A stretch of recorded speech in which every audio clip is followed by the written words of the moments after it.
atentamente esta xornada que, bueno, que dá cita aquí a diferentes persoas que están por diferentes motivos implicadas na gestión forestal e que creo que é unha moi boa oportunidade para que veñan aquí a traernos esa experiencia sobre, bueno, como abordaron dos primeiros e principais, desde o meu punto de vista, problemas ambientais que temos que afrontar xa non na Coruña, non? Senón en Galicia. Veremos que en Galicia e en outras zonas da península que comparten con nós muitísimas características.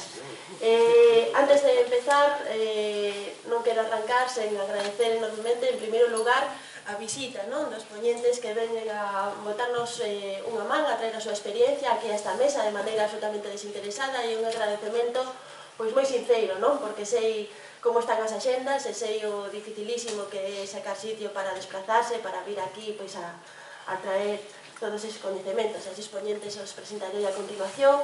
E un agradecemento tamén moi especial para a Marea Atlántica, para a Marea de Medio Ambiente e os compañeros e compañeras da Marea que nos están axudando, eu creo que con moito esforzo e con moito agarimo, pois a traer temas de actualidade e a poñelos a disposición do público. Así que, bueno, un saúdo a todos e a todas e gracias por vir.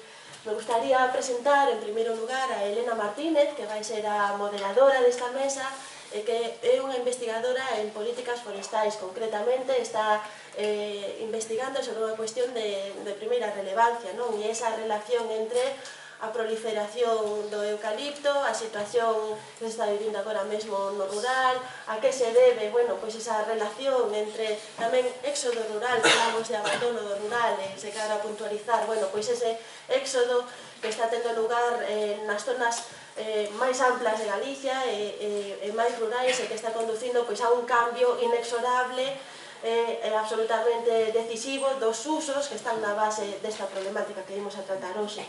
Me acompaña tamén Antón Sánchez, que é deputado de En Marea no Parlamento de Galicia e que, bueno, é ecologista de tradición e que tamén leva muitísimo tempo dedicado, bueno, pois a estudiar estas políticas que teñen que ver coa defensa do territorio e tamén coa defensa do medio de vida de muitísima xente que vive no noso territorio.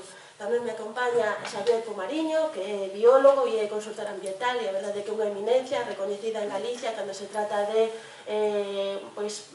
diseño de plans de xestión do medio natural, avaliación das repercusións de determinados proxectos no medio ambiente e tamén, como non, o diseño de políticas que podan contribuir a manter a riqueza no territorio e a paliar problemas como dos incendios forestais. E por último, me falta Pedro Soares, pero seguramente é porque estaba agardando unha chamada da televisión portuguesa para facer unha entrevista, así que vou presentando para que se incorpore a continuación.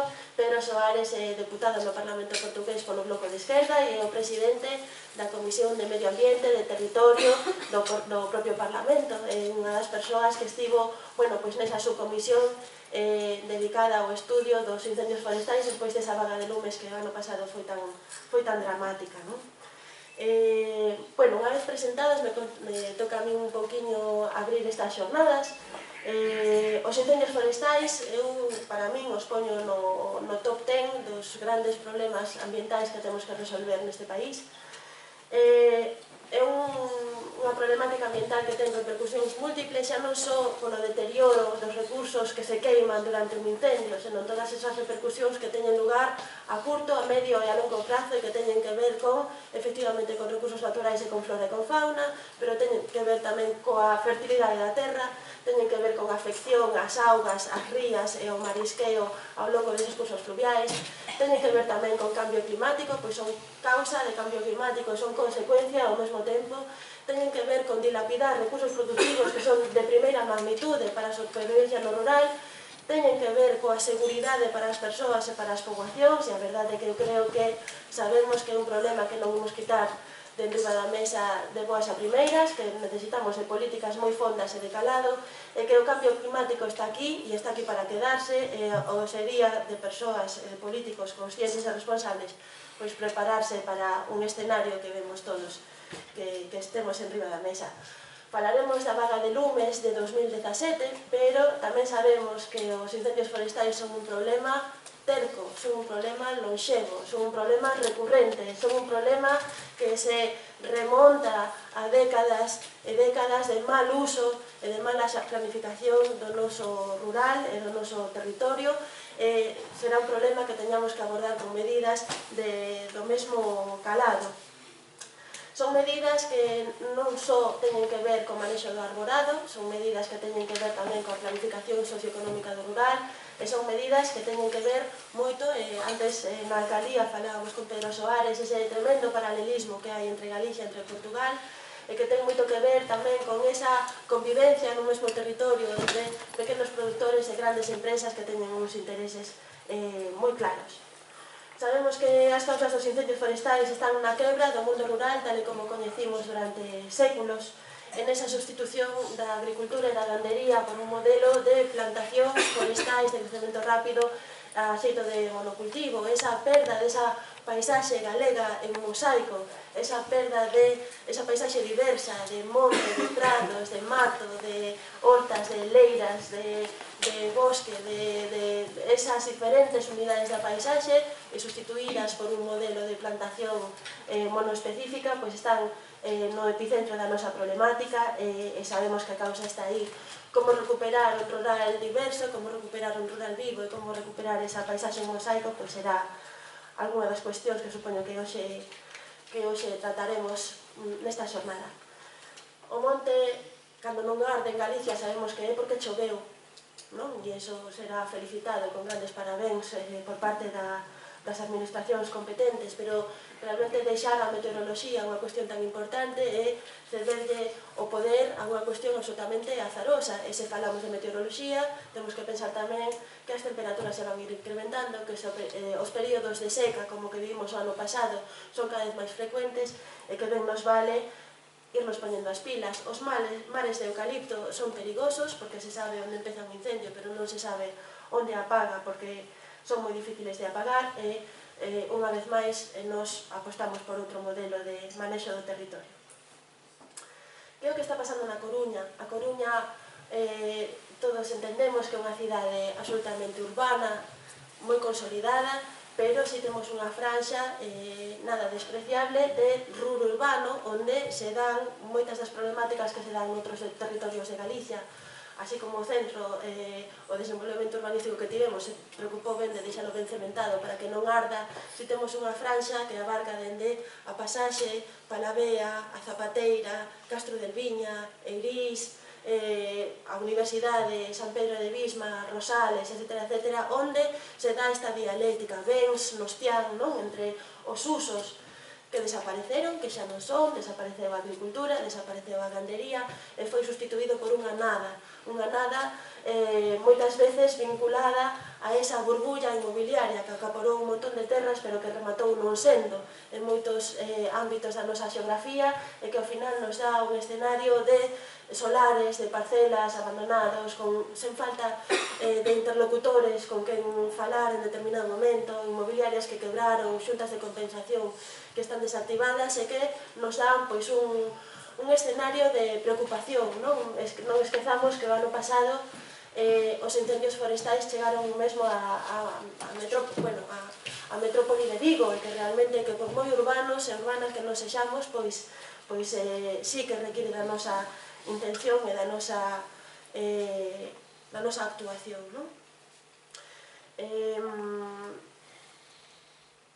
A desaparición do bosque autóctono, a desaparición dos usos tradicionais, de gandería, da agricultura, a desaparición tamén dos sendeiros, dos accesos, dos camiños vecinais que moitas veces lles daban acceso ás parcelas, pois son todas vías de actuación que nos convidan aquí ao Concello tamén a prestarlle atención a estes aspectos.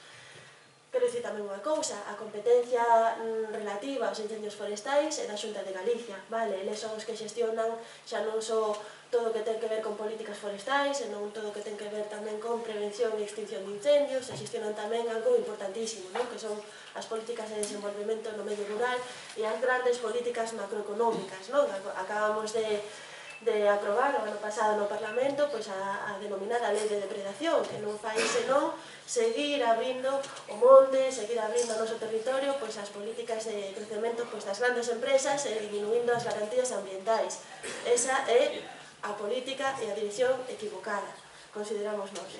Dende o Concello, nesa marxe de actuación que temos como administración municipal, para min hai unha prioridade moi clara. Por un lado é salvagardar a seguridade dos entornos habitados, establecendo zonas que teñen unha prioridade especial pola súa perigosidade, e por outro lado recuperar a naturalidade da nosa franxa periurbana. Realmente se a Coruña é unha cidade que está moi densamente construída e temos un periurbano que aínda conserva mal que ben territorios agrícolas e conserva territorios forestais, pois a intención é mantelos e dotalos de maior naturalidade e maior calidade tamén de disfrute para a poboación. Eses son os dous eixos fundamentais das políticas. Entonces, bueno, pois se vos parece, antes de darlle a palabra aos seguintes poñentes, me gustaría enumerar un poquinho pois que é o que estamos facendo. Na Concellería de Medio Ambiente hai todos os anos un plan anual de prevención de incendios que consiste en identificar esas parcelas que representan un maior risco no caso de que as lapas cheguen a eses entornos habitados e as parcelas municipais e desbrozalas con medios propios e notificar tamén aos propietarios privados que teñen que desbrozalas. Ese número de parcelas se multiplicou por 4 dende que chegamos ao goberno e se introduciron cuestións que antes non había. Unha delas é a retirada de especies como eucalipto e especies pirófitas e outra delas é a coordinación co Distrito Forestal, que antes non existía. Tampouco existían as multas, agora se multa e antes non pasaba nada. Entón, sí que estamos observando que esa execución dos desbroces previos á temporada de incendios se vai incrementando progresivamente, porque as multas son elevadas. Non é prato de bo gusto, avisamos unha vez, avisamos dúas veces, avisamos 3 veces, chega un momento que para nós é importante manter esas condicións de seguridade e esa faixa de protección alrededor das casas. Iniciamos tamén as execucións subsidiarias, comentaba antes que pola burbulla inmobiliaria hai un montón de parcelas de descoñecidos e que non teñen interlocutores, pero que sí que están representando un risco e esas empezamos a executalas por parte do Concello. É un recurso a utilizar con moderación, porque non dan os recursos municipais para suplir a responsabilidade de titulares privados. Desenvolvimos proxectos específicos nos asentamentos precarios, do campanario, das rañas e máis da pasaxe, porque sabemos que son situacións de ocupación, digamos, de parcelas privadas que moitas veces están desatendidas. Cando chegamos ao goberno houve un incendio no parque no Monte de Bens que nos dou moitísimo medo e empezamos a traballar cos habitantes dos asentamentos precarios en retirada de residuos e en desbroce das parcelas. Proxectos que seguimos repetindo ano tras ano. Os servicios de extinción do Concello, a verdade é que temos a sorte de dispoñer deles como persoal fixo, de que desenvolve a súa función xa non só como bombeiros forestais ou bombeiros urbanos, pero de maneira continuada e de maneira planificada, ou seja que non só non temos a situación de precariedade que se pode estar dando a nivel autonómico, senón que ademais ofrecemos axuda a outros concellos e de feito somos primeiros en pedir que se lles mande a sitios onde se lles necesita. Estamos ao mesmo tempo tamén con un plan de deseucaliptización da Coruña, empezando, por suposto, polas parcelas municipais. Queremos aí predicar co exemplo. As primeiras execucións tiveron que ver coas parcelas de Lázaro Cárdenas, en Eirís. Continuaremos tamén coas do Parque dos Rosales, quitando eucalipto e sustituindo por especies autóctonas que non sexan pirófitas, e continuaremos coa urbanización Breogán e o entorno do cementerio de Feáns. Na visión está a medio prazo, evidentemente non é unha cuestión que podamos poñer en marcha nun mandato, esa visión do cinturón verde periurbano da Coruña, esa visión dos bosques da Coruña, bosques naturalizados, planificados, tamén dende a perspectiva dos incendios forestais, e tamén con unha alta calidade de recreo para unha poboación que creo que está sedenta de natureza e de vegetación na cidade. A solución duradeira ao problema dos incendios forestais pasa por recuperar esa paisaxe en mosaico, esa paisaxe diversa, esa paisaxe discontinua que acolla diferentes tipos de hábitats e diferentes tipos de usos, parcelas que estean a disposición tamén da cidadanía e que constitúan, digamos, un sistema moito máis armónico, e iso é unha cuestión que ten que ver tamén con políticas urbanísticas, que teñen que ver con políticas de desenvolvemento socioeconómico e non, en último término, as políticas que están emanando da Xunta de Galicia. A ese obxectivo nos diriximos. Agardo que lle podemos dar continuidade no vindeiro ano e nos seguintes para ver resultados plausibles de todo isto. Edito isto, pois se paso xa a palabra a Elena, que diga que vai moderar a sesión, e dou moitas grazas pola súa atención.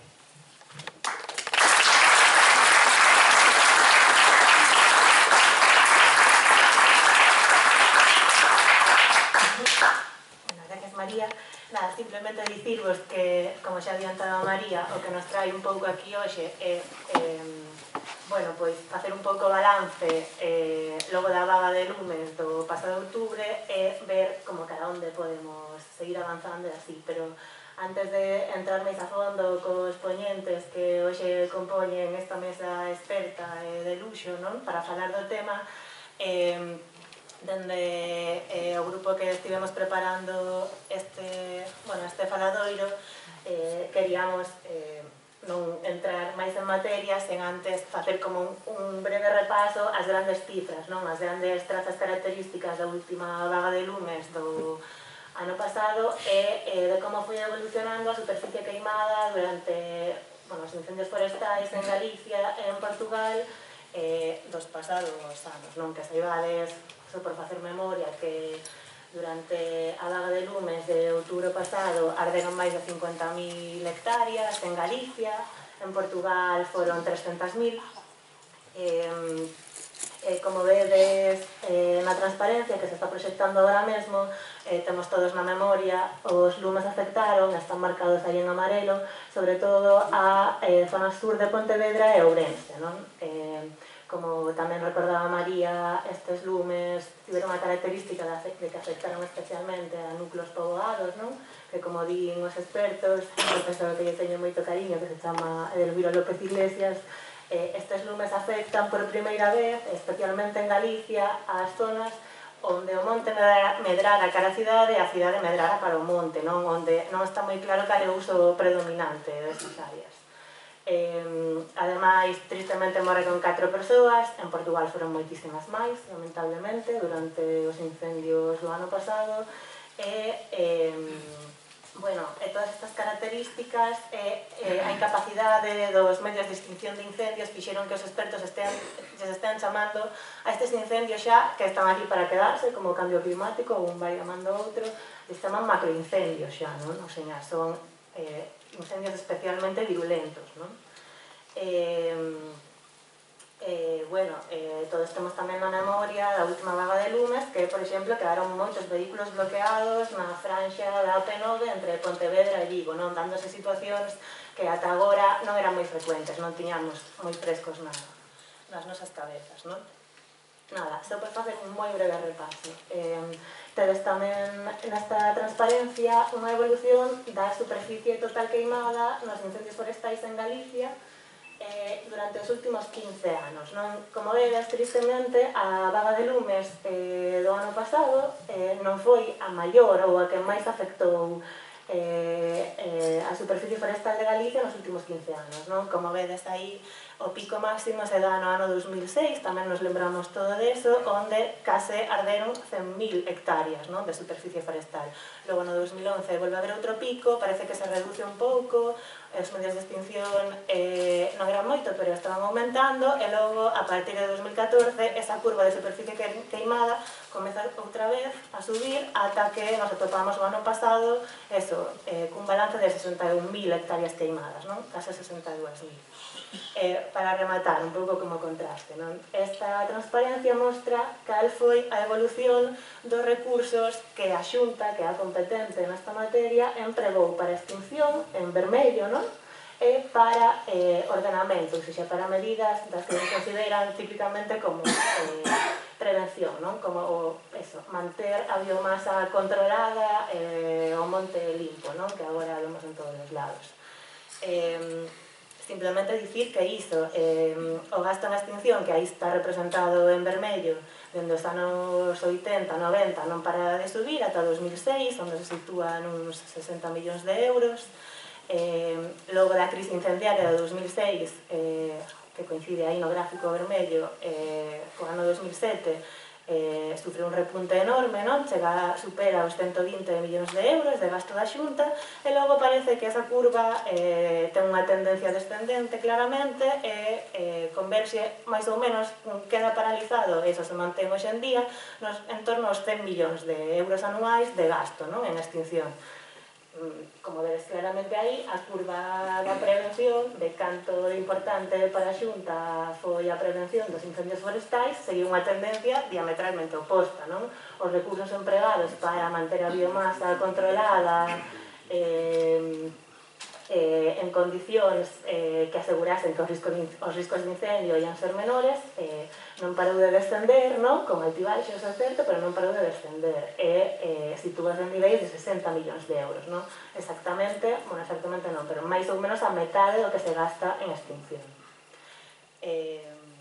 Nada, eu quería deixalo aquí, non queríamos non repasar estas grandes cifras dos incendios, simplemente eso, agora vamos comezar este faladoiro pedíndolle aos poñentes, que son os grandes expertos na materia, que nos falen un pouco, fagan un pouco de valoración de cal foi a resposta institucional a esta vaga de lumes última, pero tamén as últimas que teñen acontecido tanto en Galicia e en Portugal. Entón voulle dar primeiro a palabra a Xavier Vázquez Pumariño, porque nos vai retrotraer as orixes, non? Dos lumes forestais, non? Cando comezan a ser o que agora se chama un problema de país, non? A estar na xenda máis recente. Entón vai nos poñer un vídeo logo vamos comezar o debate sobre a resposta institucional, non? A este problema.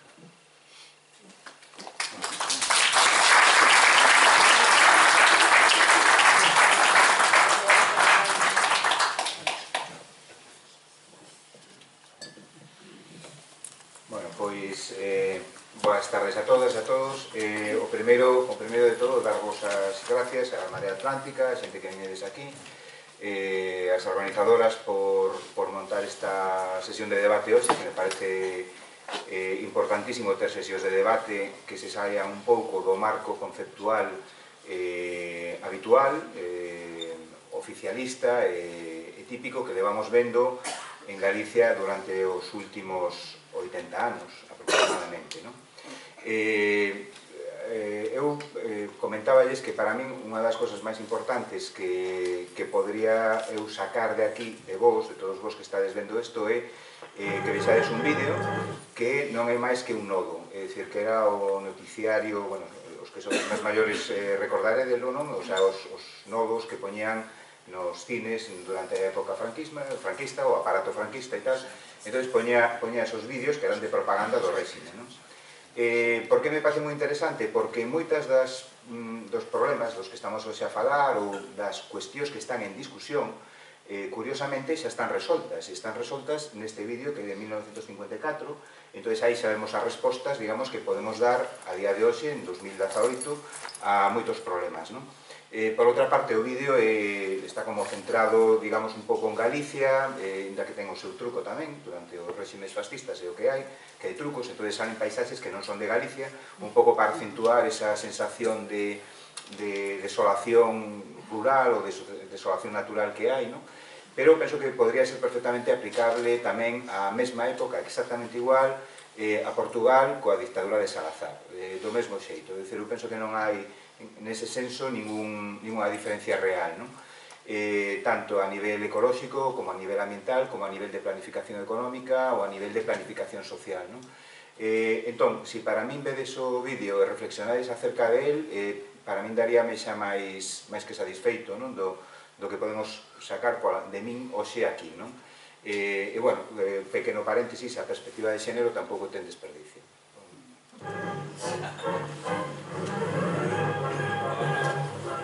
Son 12 minutos, espero que non se vos faga moi longo.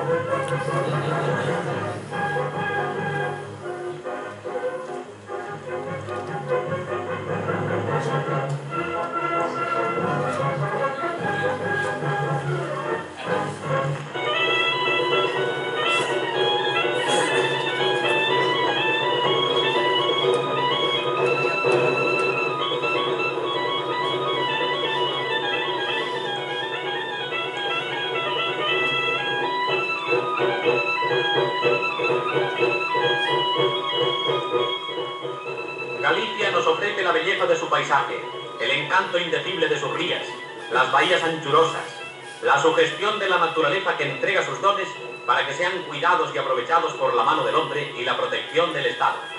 A pocos kilómetros de Pontevedra están enclavados la finca y palacio de Lourizán, que la Diputación Provincial ha cedido para que se utilicen en una obra del más alto interés nacional.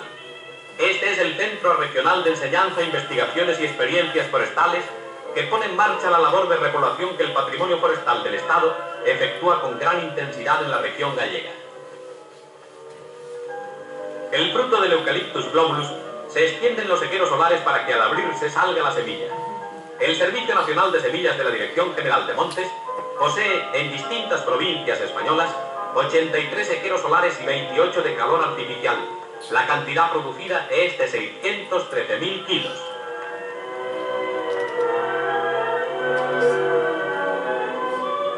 La tarea previa es la de los análisis, tanto colorimétricos como en germinadora. Así se efectúa una perfecta selección y se conoce con exactitud la capacidad germinativa. En algunas especies, como la de la acacia, hay que recurrir a procedimientos especiales. Este servicio se halla en contacto con otros del extranjero para el conveniente intercambio.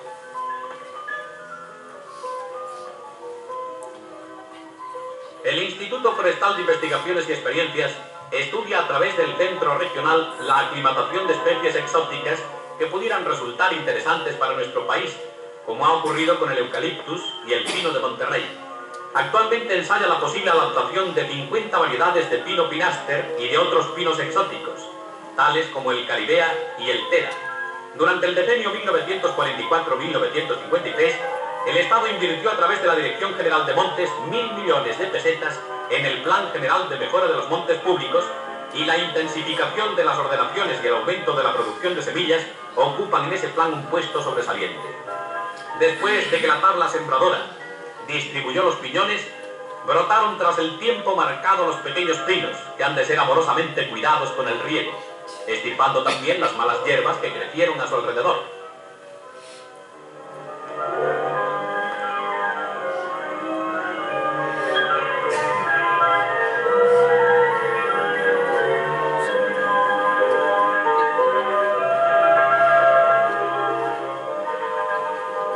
Permiten las tareas que en el centro regional se realizan la especialización práctica de los ingenieros y ayudantes de montes. Entre los estudios figura la propagación vegetativa por injerto de ejemplares de pino pinaster que descuellan por su producción de resina.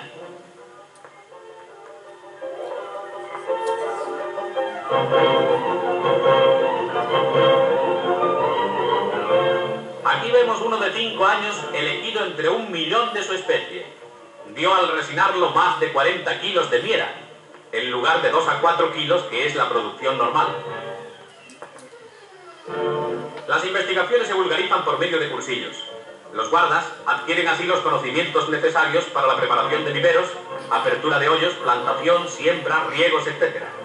De esta manera desempeñarán no de un modo rutinario o empírico, sino con perfecta conciencia y conocimiento la labor que les está encomendada.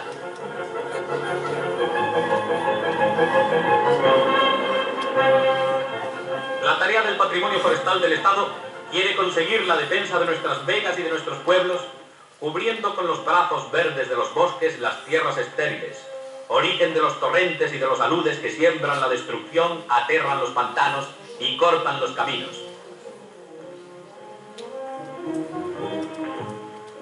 En los viveros se llevan a cabo diversas operaciones según se trate de obtener plantas de unas o de otras especies. Para el eucaliptus se forma el semillero recubierto con tierra abonada. Cuando han brotado un par de hojas, se trasladan las plantas para colocarlas una por una en macetas de tierra vegetal. En los bancales del vivero serán regadas con frecuencia, hasta que, llegada la época de su plantación en el monte, se les saque de la maceta. La planta conserva la tierra unida a las raíces, cepellón. Para estas labores delicadas está muy indicada la mano de la mujer.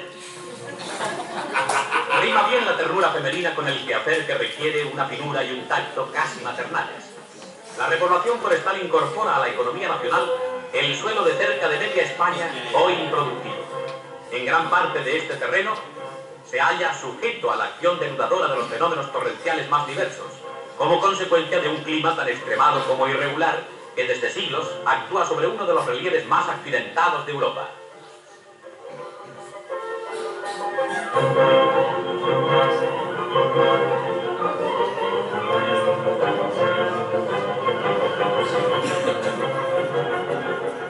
He aquí el proceso del crecimiento de la planta hasta que llega el momento en que ya puede ser trasladada al monte.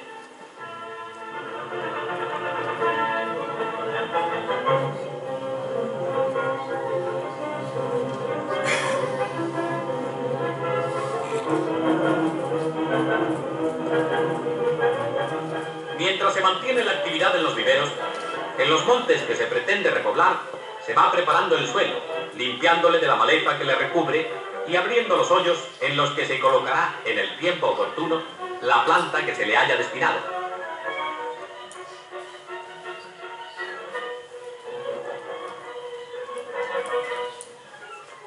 Las labores de la plantación se realizan con ritmo creciente y el personal encargado de esta tarea lo efectúa con evidente pericia.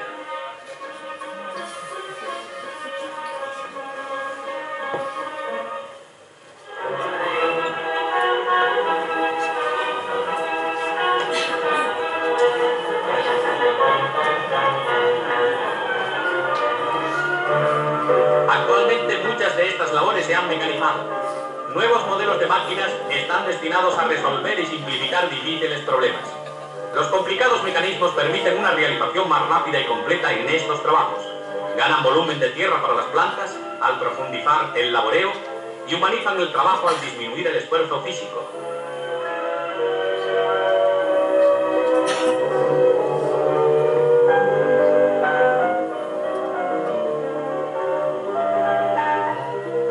La política del Ministerio al estimular la mecanización se ha traducido en la divulgación de estas máquinas que antes solo eran conocidas por los técnicos y especialistas.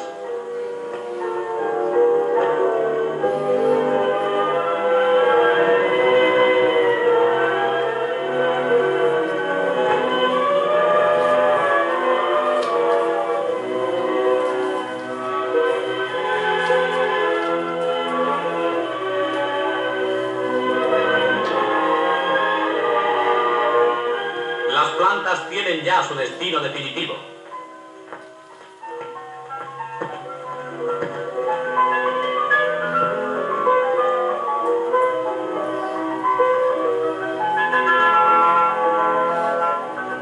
Los tratamientos helmícolas, podas claras y limpias, se aplican a medida que van creciendo estas masas cuyas diversas fases presentamos. Al llegar a la edad de la corta solo quedarán los ejemplares sanos y robustos, porque se han eliminado los secos o los de mala conformación con arreglo al buen criterio ordenador y selectivo. La naturaleza propende a la anarquía y son la ciencia y la técnica las encargadas de corregir sus hierros. Al ritmo actual de estos trabajos, se han repoblado por el patrimonio forestal durante 1953 en distintas provincias españolas una extensión de más de 100.000 hectáreas. La cifra antedicha supone más de 500 millones de árboles, cantidad que aumentará en los años próximos una vez vencidas las dificultades que lleva naturalmente consigo la puesta en marcha de toda la obra. Con estos trabajos de repoblación se logra que zonas que hasta hace poco eran estériles o de rendimiento casi nulo se conviertan en centros creadores de riqueza que abastecerán a las industrias, a las minas y a los talleres de la materia prima indispensable en la mayor parte de ellas.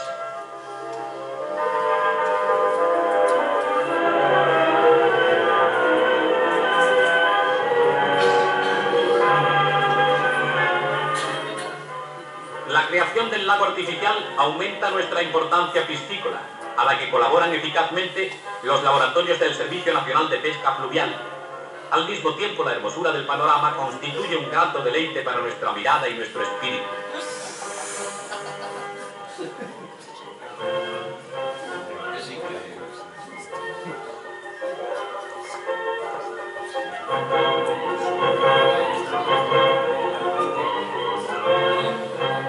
El desarrollo del plan de experiencias de resinación comprende un estudio de los diferentes sistemas y la aplicación de los estimulantes químicos. Así se compara la producción de miera en relación con la pérdida de madera que cada uno ocasiona. El UGES, reglamentario en España, es el testigo. Los otros sistemas son el americano de pica de corteza, Los españoles de superficie en redondo con anchura de 25 centímetros, con caras múltiples y 5 entalladuras de 24 milímetros y de 12 entalladuras de 10 milímetros.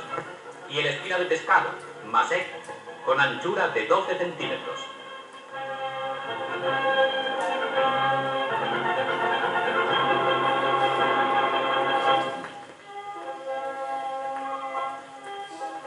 El mirador de observación, atalaya desde la que se ejerce la más cuidadosa vigilancia. Con el fin de facilitar los trabajos de repoblación, se construyen carreteras forestales que después serán las vías de saca de los productos que se obtengan del monte y también servirán de cortafuegos en caso de siniestro. España ha emprendido bajo el mando y la orientación de su caudillo Franco la obra más grande de su historia. Desde 1940 hasta finales de 1953 se han repoblado 503.000 hectáreas. Dentro de 10 años estará repoblado 1 millón de hectáreas más. La obra emprendida es una nueva cruzada a la que han de estar vinculados todos los españoles que amen a su patria.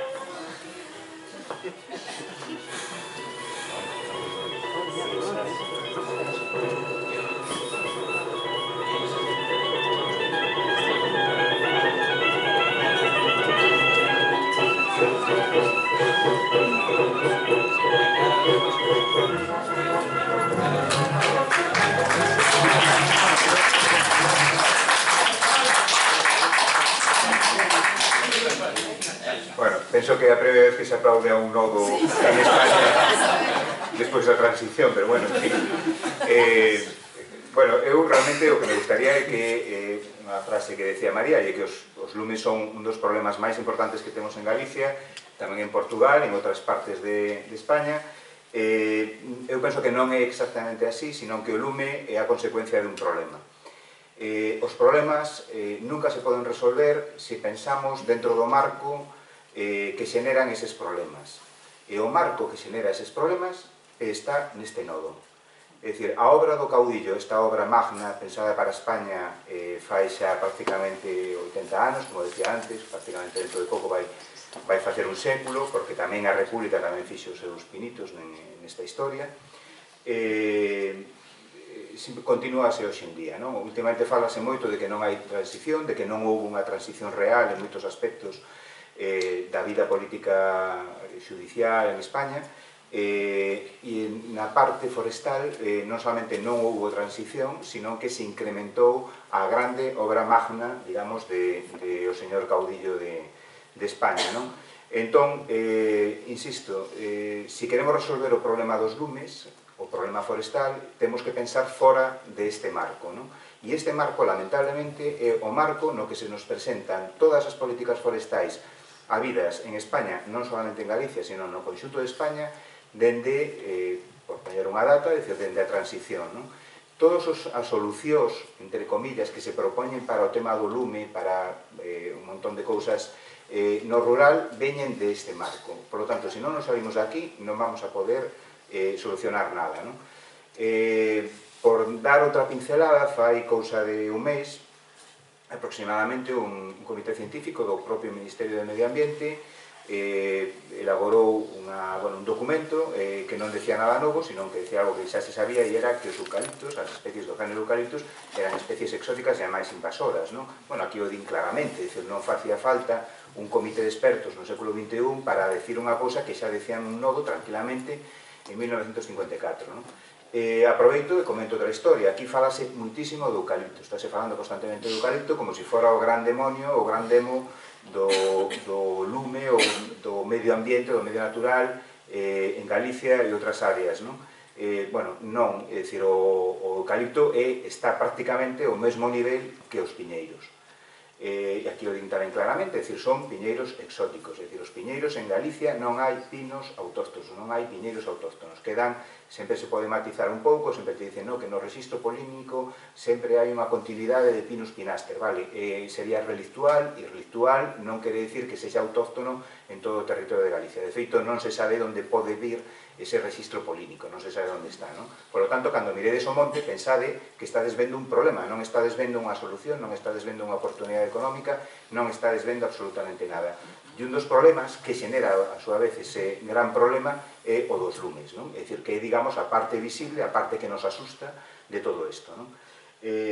Tamén porque o digo, porque hai unha falta de cultura tremenda. Eu moitas veces teño levado xornalistas por temas de traballo, por temas, bueno, de militancia, por aquí por Galicia, non? Entón, bueno, aparecía o típico xornalista madrileño ou de algún sitio, bueno, pues por aí das mesetas, e dicía, que suerte tenéis que está todo verde. E digo, bueno, no, estos son desertos verdes, son desertos de clorofila.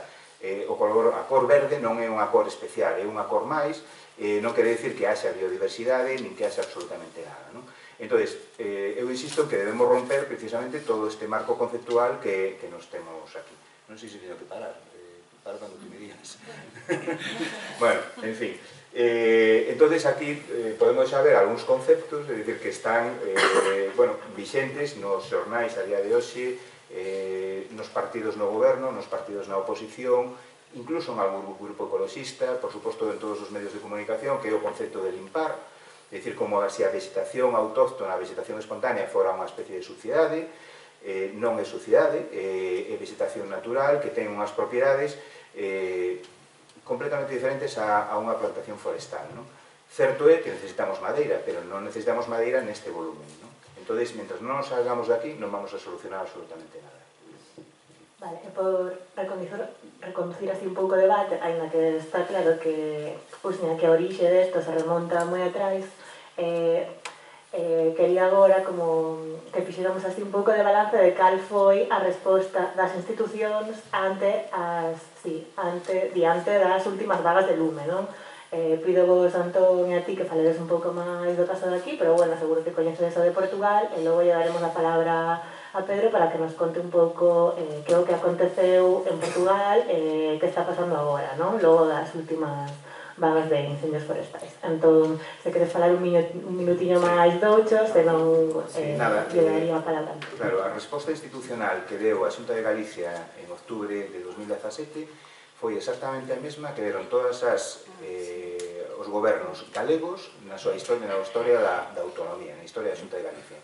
Empezando polo de Rosón, polo de, digamos, o preautonómico, entre comillas, o de Fernández Albor, os sucesivos de Fraga, e tamén hai que decirlo, lóxicamente, os do bipartito, é dicir, todo unha trama, todo terrorismo, tal, é dicir, entre o bipartito e Feijóo se pasa de trama e mafia, é dicir, eran os conceptos, se dá un salto a terrorismo, non? É dicir, pero bueno, que nos tempos que corren non é moi raro ese salto, non?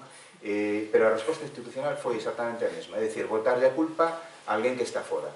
Eu quero simplemente lembraros unha cousa, se algún de vos fumades, necesitades tres cousas, non? Que é o que chamo sempre as tres Cs, non? Necesitades ter cerillas, ter mistos, non? Ou un chisqueiro, algo así. Necesitades ter un combustible, é dicir, necesitades ter un cigarro. Necesitades unhas condicións ambientais, é dicir, que o cigarro, por exemplo, non este amollado. Simplemente, non? Entón, con esas tres cousas, podes encender un lume. Vale, se falla unha das tres, o lume non prospera. Pero as sucesivas administracións da Xunta de Galicia teñen o costume de centrar sempre todo no primeiro punto. É dicir, o señor, ou o tonto útil, como chamo eu habitualmente, que pon o lume, cando é realmente a parte máis débil, a parte, por outra parte, máis débil cara á sociedade, porque non somos capaces de encerrar a todos os tontos útiles, é imposible, e por outra parte existe unha casuística moi variada, non? Entón, poñer o foco simplemente no primeiro punto é absurdo, é absolutamente absurdo, non vamos a resolver nada. Gracias, Xavier. Bueno, daría ya para...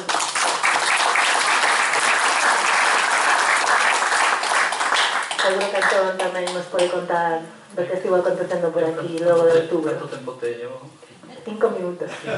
Bueno, de sobra. Bueno, pois, moitas gracias por convidarme a Marea Atlántica. Un placer estar nunha mesa presidida por María e por Elena e non por Santa Lices. Tervos a voz de público e non aos 41 diputados do PT. Ben, pois, a resposta, están falando da zona de Carballo. Ben, pois, a resposta, non? A resposta a curto prazo de Feijóo e do goberno galego foi a resposta da trama incendiaria que ninguén cree, pero que pode ser efectiva para desviar a atención nese momento. Houve unha segunda resposta, que é activar unha comisión de estudo sobre os lumes, que xa é a terceira que se fai no Parlamento Galego na historia da democracia, e que algunhas poden sacar conclusións interesantes e que casi nunca se aplican, porque é unha medida para enfriar a cuestión, pero en ningún caso cuestionar o modelo que fai de que estamos falando dos lumes como un problema. Tamén estou de acordo que non é o principal problema que ten o país, nin o principal problema que ten o rural. Creo que o rural precisa dun cambio de modelo que tamén incidiría positivamente na non ocorrencia de lumes, pero tamén creo que os lumes ten causas complexas, que compra afrontar con políticas públicas moi potentes e sostidas no tempo. É dicir, que un país debe decidir democráticamente que país queremos ser, donde queremos vivir, donde queremos poboar o noso país, e que non sexan os intereses empresariais os que decidan por nós, porque eu creo que dende Franco ata agora a democracia o que non cambiou, eso sí, é que hai un diseño empresarial que pasa das fronteiras. Por iso, cando se falaba María de que hai un paralelismo con Portugal, non hai un paralelismo, é que hai empresas que deseñan as súas políticas no tempo, con unha escala maior que os gobernos que se suceden cada 4 anos, e tamén a nivel xeográfico nunha escala que non entende de fronteiras. Por lo tanto, o norte de Portugal e Galicia estamos na zona que non sei como lle chamará ENCE e estas empresas, pero estamos nunha zona onde temos que producir materia prima barata para a industria pasteira e agora para a biomasa. Esas causas complexas que non son afrontadas por este goberno, porque aposta por este modelo, pois teñen que ver, eu creo que co envellecemento do rural, co abandono, co devalo demográfico, ca falta de estrategias de ordenación do territorio dentro do país, que faga que teñamos escalas administrativas e políticas a un nivel, a unha escala aceitada para xenerar economía, para xenerar servicios e para xenerar as condicións para que a xente siga vivindo no rural e para xenerar que o monte, que ten que cambiar, non podemos tampouco volver ao anterior modelo agrario ni social, pero que o territorio este xestionado. Hai lugares onde sí que houve unha perda de poboación no rural en outros países, pero que nunca o territorio deixou de estar xestionado en función do interés xeral. Hai intereses empresariais, como xa dixen, que condicionan as políticas decisivamente, e hai tamén intereses creados nunha gran industria de loita contra o lume tamén. É dicir, falaban antes das cifras, a madeira que se corta en Galicia supón 300 millóns de euros anuais, e o que se gasta a Xunta de Galicia é máis de 100 millóns de euros. Por lo tanto, un de cada 4 euros da Consellería de Medio Rural, como mínimo, vai para a extinción de incendios. Aí crease tamén intereses de empresas que reciben contratos suculentos, que tamén é unha das cuestións que tamén hai. E depois hai, ademais, un incumprimento sostido e reiterado da planificación, da propia planificación que se dá a Xunta de Galicia. Un dictame do 89 dunha comisión creada no Parlamento Galego despois da vaga de lumes. Temos mala sorte, sempre se dan as grandes nos gobernos progresistas tamén. Cando era Sineiro o conselleiro de Agricultura, pois decía que había que apostar por un monte diversificado, multifuncional e adaptado ao mosaico existente, etc. Bien, había que apostar por unha política pública de extensión forestal moi potente, cos que se chaman os distritos forestais, donde servisen para dinamizar as políticas productivas, etc. E había que deixar de gastar en extinción e paulatinamente ir gastando máis, non en prevención, sino en dinamización productiva do monte.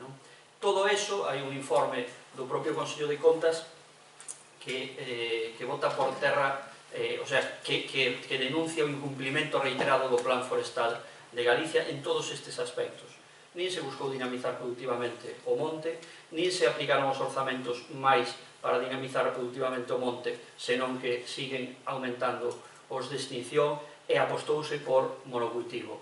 Por último, que xa sei que me estou pasando del tempo, xa me iba a poner un papeliño aí, tamén incluso a connivencia e a pasividade da Xunta de Galicia coas ilegalidades, coa reforestación ilegal de terras agrarias, miles de hectáreas, a reforestación das mellores terras deste país que foron consentidas pola Xunta de Galicia, que están sendo consentidas pola Xunta de Galicia.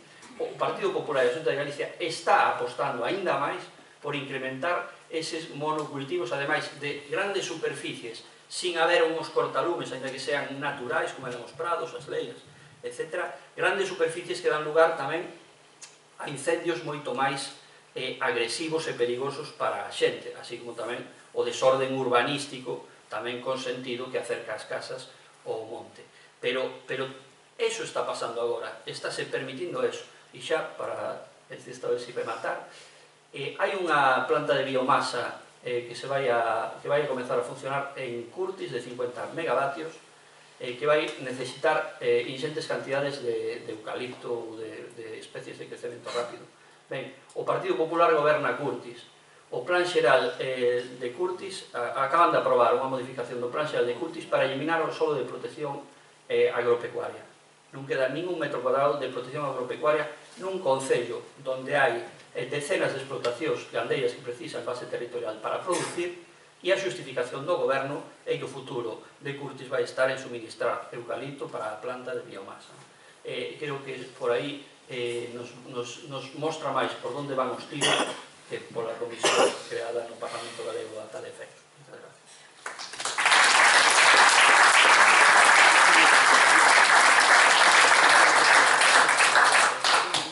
Bueno, agora quero darlle a palabra a Pedro Soares, que é o noso convidado especial, para que nos conte un pouco que aconteceu logo das vagas de lumes do outro lado da raya, non? Porque sempre estamos mirando cara a Portugal e desta vez penso que temos moito que aprender, non? Porque creamos unha comisión que parece que vai ser máis efectiva que a galega, non? Entón, gracias. Muito obrigado.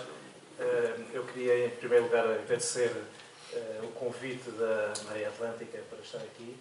É com muito gosto, espero que percebam a forma como falo português, que é uma espécie de galego do Sul, e portanto vou falar em português. De qualquer modo, queria também cumprimentar os membros da mesa, todos os presentes, todas e todos os presentes, e dizer-vos que dou muito relevo e muita importância a esta troca de impressões e de opiniões entre Portugal e a Galiza. Acho que somos dois povos com muitas semelhanças em termos culturais, mas também em termos dos nossos territórios, e portanto todos nós ganhamos muito com este intercâmbio. Chega daquele período tão negro do salazarismo e do franquismo que nos obrigavam a viver de costas voltadas uns para os outros, de espaldas voltadas uns para os outros. Nós hoje queremos desenvolver a relação entre os povos de Portugal e da Galiza, e por isso agradeço muito este convite e esta sessão. Para situar muito rapidamente o que se passa em Portugal, nós temos cerca de 3.500 milhões de hectares de floresta em Portugal.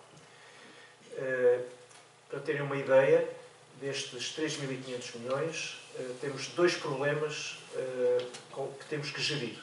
Em primeiro lugar, é que a esmagadora maioria deste território é privado e é minifúndio. Temos cerca de 13 milhões de parcelas florestais, o que dá, em média, cerca de 0,3 hectares por parcela. Ou seja, temos um minifúndio muito disperso, muito fragmentado, muito difícil de ordenar e de gerir, privado. O Estado, portanto, em termos de propriedade pública, são apenas 2%. Temos 12% de baldios de propriedade comunal, penso que é assim, não é, que se chama, e, portanto, é esta a realidade com a qual temos que viver e que temos que saber gerir. Portanto, é uma floresta muito complicada, muito complexa e muito fragmentada. Em segundo lugar, destes 3,5 milhões de hectares de floresta, cerca de 1 milhão de hectares é eucalipto. Portanto, nós temos uma massa de eucalipto, o tal deserto verde, muito grande, muito extenso, muito presente na nossa floresta. O eucalipto é, neste momento, não era antigamente, neste momento é a espécie florestal mais presente na nossa floresta. A seguir temos o pinheiro bravo e só depois é que vêm todas as outras. E esta é outra realidade também que temos que enfrentar, saber enfrentar. Ora, nós, o ano passado, 2017, vivemos uma situação dramática em termos de incêndios florestais no nosso país. Arderam cerca de 500 mil hectares de floresta, muito concentrado, sobretudo, na zona do centro do país.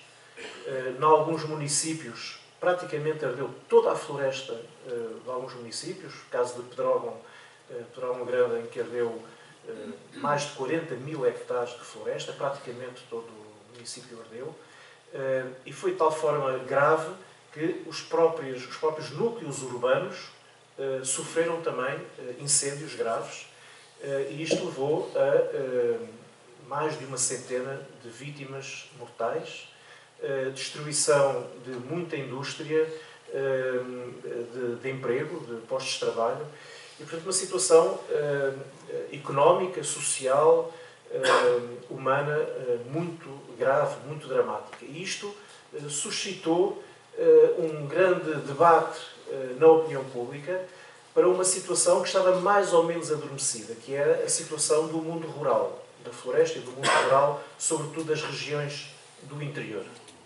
E este debate levou a que tanto a Assembleia da República, o Parlamento, como o Governo tivessem que tomar medidas, algumas delas urgentes. Eu gostava de vos dizer que algumas dessas medidas são de efeito a longo prazo. As medidas de política para a floresta têm sempre um período grande de poderem vir a ser aplicadas e terem efeito concreto.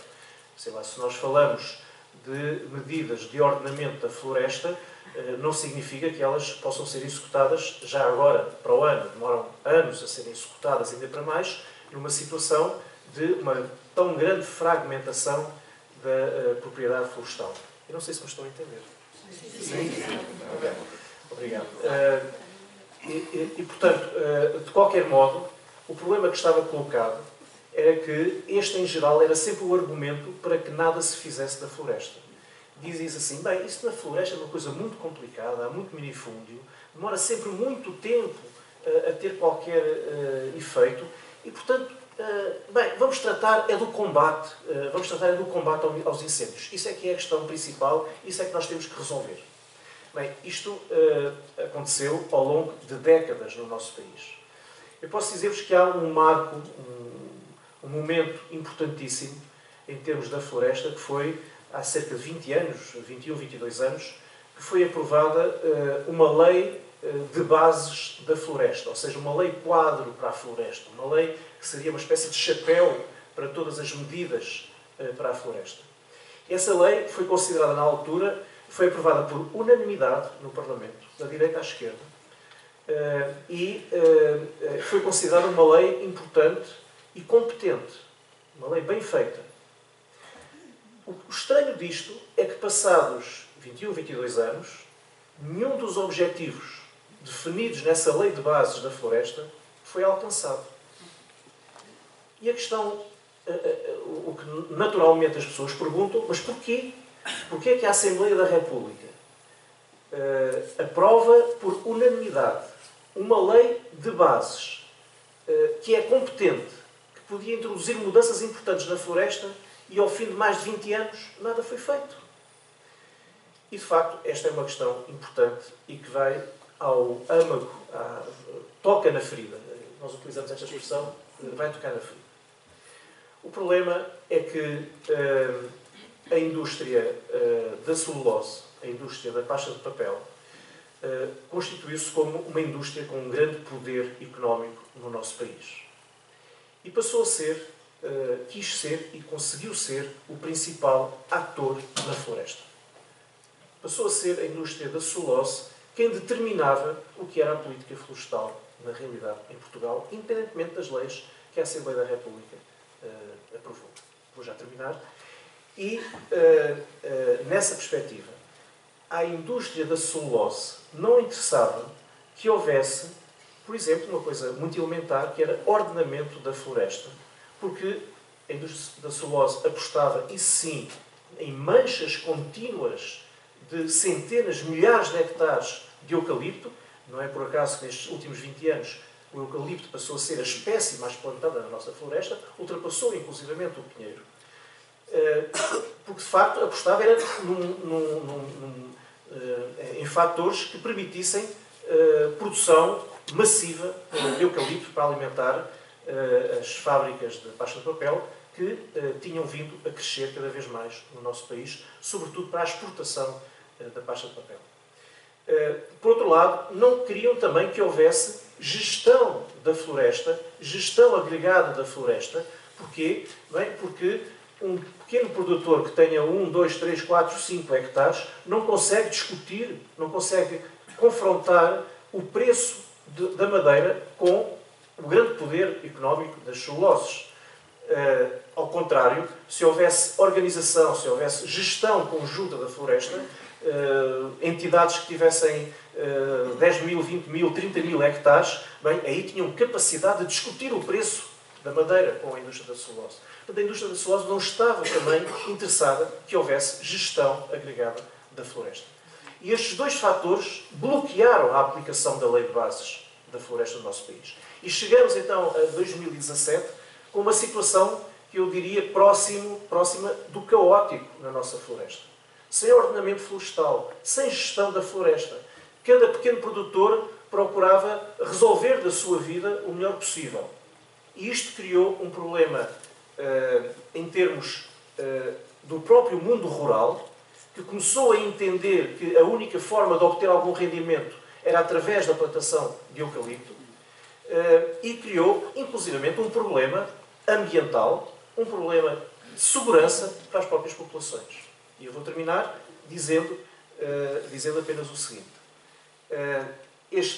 Esta situação dramática que se viveu no último ano confrontou, precisamente, levou a que a opinião pública confrontasse estes interesses económicos que tinham passado a ser os principais atores da floresta. E, nesse sentido, foram tomadas algumas medidas. A primeira é que se percebeu que o problema da floresta não podia ser entendido apenas como um problema de combate aos incêndios. Uma razão simples é que numa mancha florestal com 10 mil, 20 mil hectares de eucalipto ou de pinheiro bravo, e às vezes misturados, pinheiro bravo e eucalipto, que é uma mistura explosiva, não há forma de combater um incêndio quando deflagra um incêndio nestas áreas. A informação que a Comissão Técnica Independente, que a Helena aqui referiu, o relatório que fez, demonstrou que nem o combate aéreo, nem o combate com aviões e helicópteros a despejar água para cima dos incêndios é eficaz. Porque o calor que é produzido na floresta, num incêndio desta dimensão, é de tal forma grande que a água nem sequer chega ao sol, é vaporizada devido à temperatura que existe. E, portanto, não há forma de combater, e os incêndios dramáticos deste último ano demonstraram isso. É que não houve forma, foram mobilizados centenas de bombeiros, centenas de meios técnicos, aéreos, tudo. Vieram meios aéreos da Europa, do resto da Europa, ajudar a combater, e não foi possível combater por isto. E, portanto, chegou-se à conclusão que a única forma de enfrentar este problema era através de duas medidas que sempre foram recusadas. Uma, ordenamento florestal. Para isto É preciso escala, é preciso dimensão para que haja ordenamento florestal, portanto é preciso agregar a propriedade para que isto aconteça. E o segundo é gestão da floresta.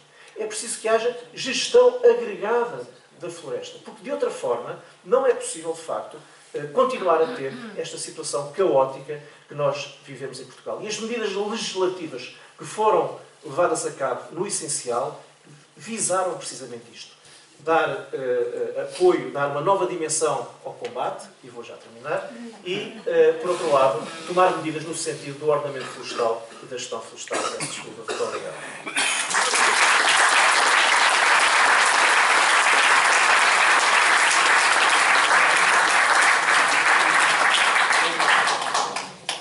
Bueno, moito obrigada, Pedro. Bueno, creo que queda moi claro que hai moitísimos paralelismos, non, coa problemática forestal en Portugal e en Galicia. Eu, por pasar un pouco ao seguinte tema, non, o tema de cara onde ir, non, como cales son as solucións, cales son as propostas que farían que os montes pudieran estar ben manexados e que tanto en Galicia como en Portugal se reducir o risco de macroincendios e incendios forestais. Eu vou facer de abogada do diablo.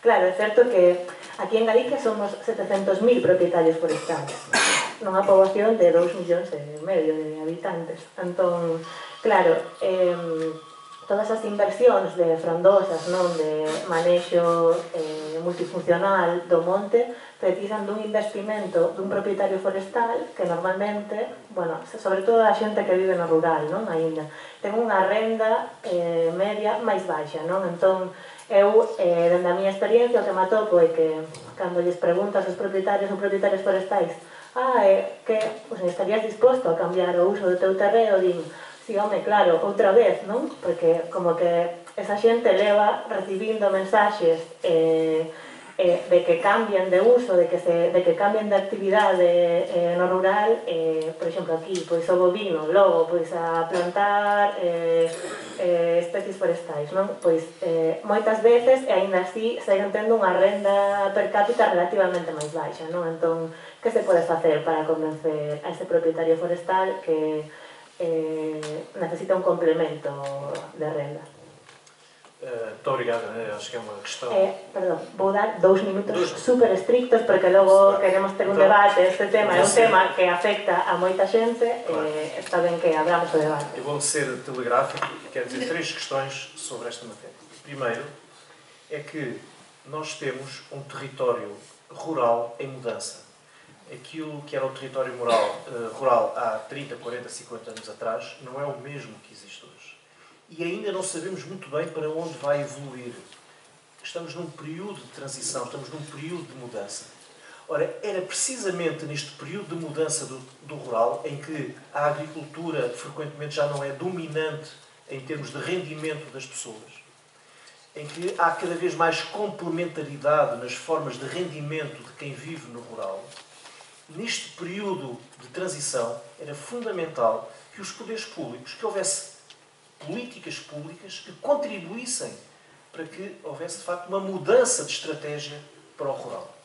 E o que nós assistimos em Portugal é que, em vez de investimento, em vez de preocupação pública relativamente a esta situação, o que houve foi abandono. E este abandono teve consequências dramáticas, nomeadamente ao nível do despovoamento. Há um despovoamento galopante, enorme, dos territórios rurais e, em particular, dos territórios do interior, ao mesmo tempo, também, que há um envelhecimento médio da população no rural. Ora, isto cria dificuldades enormes para enfrentar a questão que a Helena aqui colocou, e bem, como é que alternativa económica é que se vai dar a estas pessoas? Ora, eu vou colocar 2 questões muito rápidas. Primeira, é do interesse público ou não que haja pessoas nos territórios do interior, pessoas no rural, que haja quem cuide da paisagem e quem cuide da floresta? É ou não do interesse público que isto aconteça? No nosso ponto de vista, é do interesse público que os territórios do interior não se despovoem, que os territórios do interior mantenham alguma dinâmica económica e demográfica e que haja quem consiga, de facto, criar o tal mosaico rural que consiga cuidar da paisagem e cuidar da floresta. Ora, então se é do interesse público, temos que encontrar mecanismos que permitam a remuneração de quem faz esse cuidado, de quem cuida da floresta, de quem cuida da paisagem, de quem está disponível para continuar nos territórios rurais, nos territórios do interior. E por isso, todas as políticas relacionadas com a agricultura, com os territórios rurais, nomeadamente as da política agrícola comum da União Europeia, deviam ter em conta a particularidade destes territórios, que têm características específicas diferentes do resto da Europa, estes territórios desta fachada atlântica e do sul, e os apoios que são dados, os financiamentos, os programas da própria política agrícola comum, deviam ser direcionados para remunerar, com base em determinados critérios, as pessoas que continuam nos territórios rurais, que continuam nos territórios do interior, a cuidar da floresta, a cuidar da paisagem, a manter esses territórios. E por isso nós achamos que, independentemente da necessidade de termos de encontrar formas de rentabilizar a propriedade, gestão agregada, temos que encontrar formas de evitar incêndios ou diminuir o impacto dos incêndios. Ordenamento florestal. É preciso haver uma política de financiamento desta transição do rural, uma política de financiamento para que se mantenha o interior com pessoas e que essas pessoas sejam compensadas por essa prática, esse trabalho concreto que têm de manter o território rural, de manter a paisagem e de manter a floresta.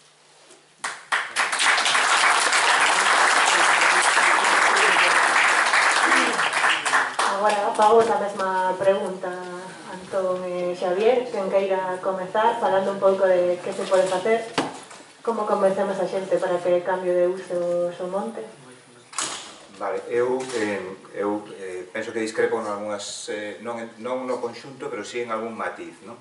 Eu penso que non hai que convencer a xente de nada, é dicir, non me parece que xa que convencela. Dende Franco, dende Salazar, é dicir, eu penso que non se convenceu a xente de nada, é dicir, planta eucaliptos, planta pinos, marcha para a cidade, marcha para Alemania. Non, eu penso que non estaban convencidos de nada, non? Entón non entendo, hasta certo punto, se me permitides un pouco a crítica interior, dita dende o cariño, dita dende dentro, non? É dicir, que a esquerda, en ese sentido, ou a xente que máis ou menos nos consideramos no ámbito da esquerda, temos un complexo brutal, non? En este momento que temos, tanto en Portugal como en Galicia, como en outros territorios, é un problema brutal, non? E ese problema ten unha consecuencia que é o lume, que é todavía máis brutal porque mata a xente, non? Destrue a economía, fai muchísimas cousas, non? Entón, curiosamente, decir, cando os imperios están en regresión, o primeiro que se vai, decir, cando os imperios deixan un territorio, decir, o primeiro que se vai é a policía, xeralmente, non? Digo porque moitas veces chama a atención, é dicir, bueno, diréis, bueno, e este tío que me está dicindo, por que relaciona isto, non? Hai concellos no interior de Galicia que non teñen Guardia Civil, é dicir, non teñen unha forza do Estado presente, é dicir, para controlar o que se fai ali ou non, non? Diredes, bueno, que ben, porque así non nos fan controles no coche cando tomamos copas, vale, pero tamén hai outros problemas, non? E é non controlar, por exemplo, o que se fai co monte, non? Ou é non controlar, ou é, por exemplo, a retirada que hai da policía, que isto sí que é un problema galego tamén, da policía precisamente forestal, é dicir, o que serían os agentes forestais en Galicia, están en retirada, están nos quitando, non? Entón, penso que o Estado sí que debe entrar no rural, a ter presencia e a controlar, non? Entón, non penso que haxa que convencer a ninguén, é dicir, o que hai que dicir é diseñar un territorio que minimice os efectos que van a ter os lumes, porque, efectivamente, como decías, os lumes deste tipo non son controlables, e non é porque agora en Portugal descubrirades o tema, non, o descubriron os chilenos fai moito tempo, descubriron os chinos, descubriron curiosamente en Oakland, en California, na bahía de San Francisco, onde hai eucaliptos con uns efectos exactamente iguais no ano 92, o sea, igual, que é a mesma situación.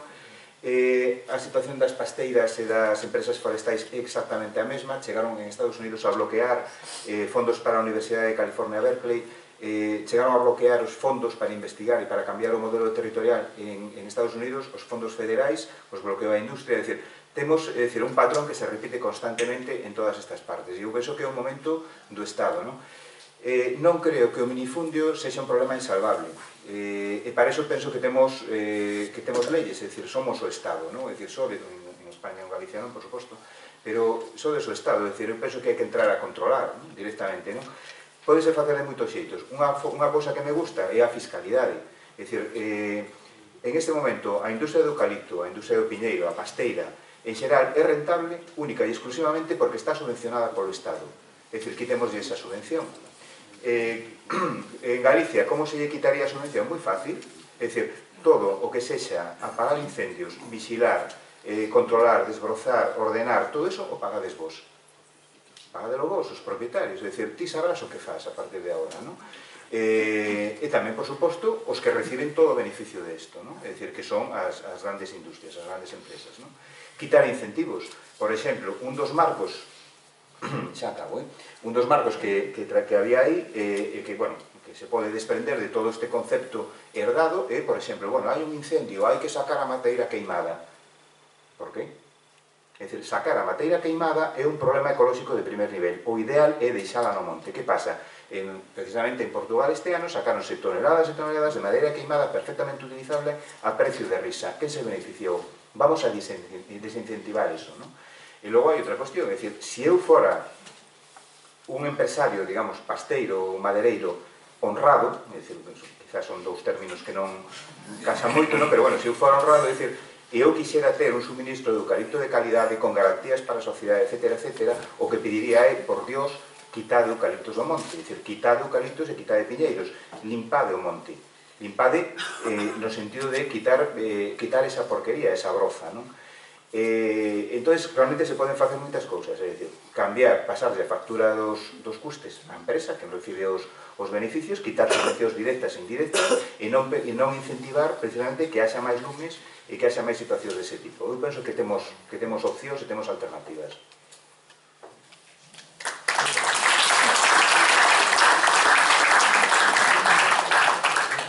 Ben, eu quero os 2 minutos de Pedro e de Xavier. Ben, pois eu tamén creo que non se trata de decisións individuais da xente, de que lle queira o eucalipto, o piñeiro, ou de que queira unha cousa ou outra. Trátase de que aquí quen decide como é o noso país, se é a política pública ou é o privado, quen diseña aquí as políticas, non? E aquí as políticas están diseñadas en función de intereses empresariais coa convivencia dos diferentes gobernos, non? ENCE, por exemplo, a Pasteira ten no Consello de Administración a un tal del Álamo, que foi Conselleiro de Medio Ambiente da Xunta de Galicia, que creou unha empresa que se chama INAER, que é a que pon os helicópteros e as brigadas para apagar o lume e tal. E outra é Isabel Tocino, ministra de Medio Ambiente, etc. Ben, a lei de costas do Estado cambiouse en función dos intereses de ENCE para prorrogarlle 70 anos a súa permanencia na ría de Pontevedra, cun escándalo que foi que lle quitaron a Galicia a última palabra para decidir a súa permanencia ou non, e aquí o goberno da Xunta non dixo nin mu, e incluso se permitiu que por razóns de interese xeral e económico, habendo unha autorización ambiental negativa, pois se podería decretar a prórroga de 70 anos. Ben, pois esas empresas son as que están dirixindo as políticas e non o público. Daquela, de que se trata? Bueno, hai medidas que habría que tomar a corto prazo e medidas a medio e longo prazo, porque queremos definir outro país. É dicir, Galicia ten o 68% da súa superficie como monte, definida como monte, 68%. Nas fotos que había aquí no nodo, víase, creo que era a ría de Pontevedra, casi non había bosques, estaba a terra traballada. Iso tamén influe moitísimo, as fotografías aéreas do 56 estaba toda a terra traballadinha e tal.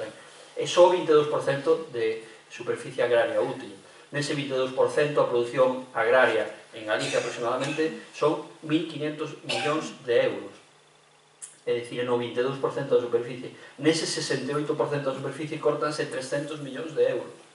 E xa se contamos a industria do móvel e da pasta, pois chegamos aos 1.700 millóns de euros. Digo, temos que ir a un modelo que favoreza a conservación do solo agrario e a potenciación do solo agrario. Iso hai que ter un mapa de solos, de aptitudes ordenados por as súas aptitudes. hai que ter unha política pública potente de desenvolver un modelo no rural que fixe poboación, que rexuveneza o rural. Eso influe en moitas cousas, pero non influe só no momento que ocorre o incendio, influe en que xurdan iniciativas que van máis alá de plantar unha especie como eucalipto, que evidentemente encaixa moi ben con un propietario que vive na Agra do Orzán e que ten o monte en Mellide, que planta en 15 anos sin facer nada, recolle unha... Se hai xente vivindo ali, van a xurdir moitas máis iniciativas que xeneren moito máis valor engadido. E hai que meter esforzo da política pública en programar con tempo suficiente. É dicir, hai producións forestais moito máis rentables que o eucalipto, que o piñeiro, pero precisas de un apoio público tanto a nivel financeiro como a nivel de xestionar todo eso. Necesítase tamén, eu creo, a xestión da propiedade. Non é só o minifundio pola propia xestión conxunta, sino tamén o abandono hasta o extremo de que non se sabe quen é o propietario do monte. Hoxe en día, problemas de que non se sabe nin quen é o propietario do monte. Aquí propuxo o goberno do Partido Popular unha figura que se chama SOFOR, que é para xestión conxunta, e dentro do 2009 constituíronse 6 que representan menos de 200 hectáreas, un enorme fracaso, non? Xa acabou. Despois hai que ter outra política cos montes veciñais en Mancomún. Non? A Xunta actúa como un enemigo dos montes veciñais en Mancomún cando estábamos falando de que son propietarios privados. Temos 600.000 hectáreas no país que son de propiedade comunal, que se poden xestionar conjuntamente, que se xestionan conjuntamente. O goberno galego, en vez de traballar cooperativamente cos montes veciñais en Mancomún, está en continuo conflicto, non? Nesas políticas públicas ten que haber asesoramento, extensión pública no rural. Ten que haber unha... non se pode deixar en mans do mercado. E por último, o dispositivo contra incendios ten que ser profesional e público tamén. Ten que ser profesional e público, que iso é o máis concreto. E, bueno, en 2 minutos moi ben aproveitados.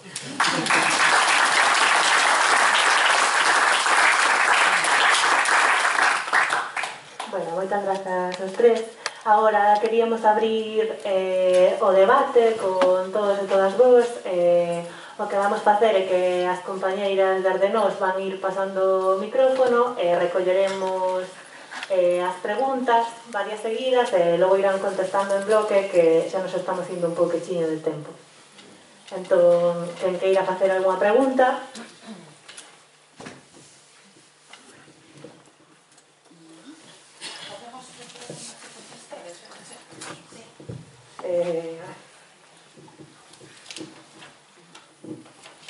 Hola, buenas tardes. Chamame Carmen. O meu non é unha pregunta, o meu é unha experiencia que viví en unha zona que se llama de Pinares, que es una zona que está entre Soria, Burgos y La Rioja, y los montes son de utilidad pública. ¿Qué quiere decir esto? Y que desde hace 800 años no hay ningún incendio. ¿Qué quiere decir de utilidad pública? Pues que esos montes pertenecen a los concellos, pero la explotación la hacen los vecinos.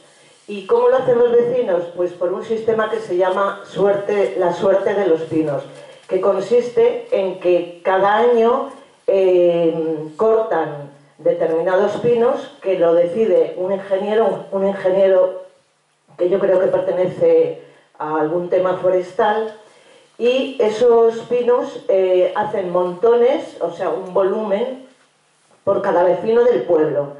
Entonces, después se sortean, a todos los vecinos les pertenece un volumen determinado, y después lo venden a los serraderos que hay en la zona, que es una zona que, bueno, ahora ha bajado mucho la producción, pero que antes cada pueblo pues podía tener entre 4 o 5 serraderos.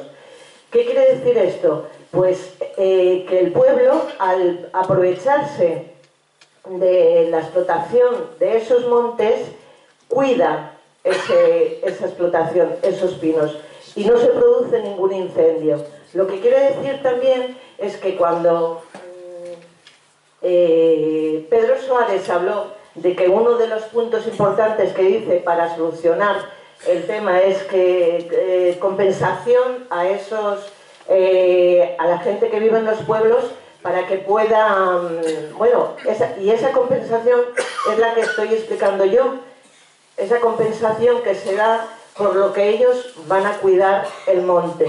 Y a mí me pareció muy raro y muy extraño cuando llegué aquí a Galicia que no existía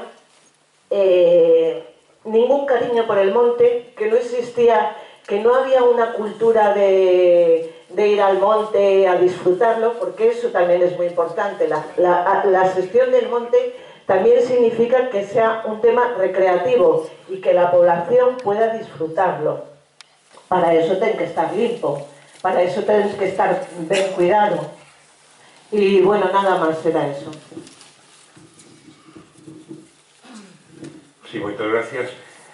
Bueno, aquí non me falta ir tan lonxe, porque nosotros aquí, eu creo que ese espírito da marea, do común, o temos os montes veciñais de man común, que en Galicia, como decía ben antes Antón, pois somos un exemplo desde tempos dos suevos, igual que os montes, os baldíos e as zonas de outras zonas de Asturias, que temos moito que enseñar en esa solidaridade que había no pobo de compartir bens públicos de maneira ordenadas e con unhas leyes constitucionarias de moito tempo, non? É importante que en Galicia tenemos conta que temos moitas cousas que enseñar ao mundo, non? E no norte de Portugal tamén somos unha cultura moi antigua. O que pasa é que, como se decía con Nodo, cando veo esas políticas franquistas, votaron a xente do monte, votaron os agricultores, votaron aos gandeiros que tiñan ovellas, tiñan cabras, que eran os verdaderos xestores dese territorio, e seguimos con os mesmos que están xestionando en este país en este momento o medio ambiente, son os antiboiconas, son herdeiros desa gremio que, como vivamos aí, eran como policías, eran como guardias civis que o metían medo.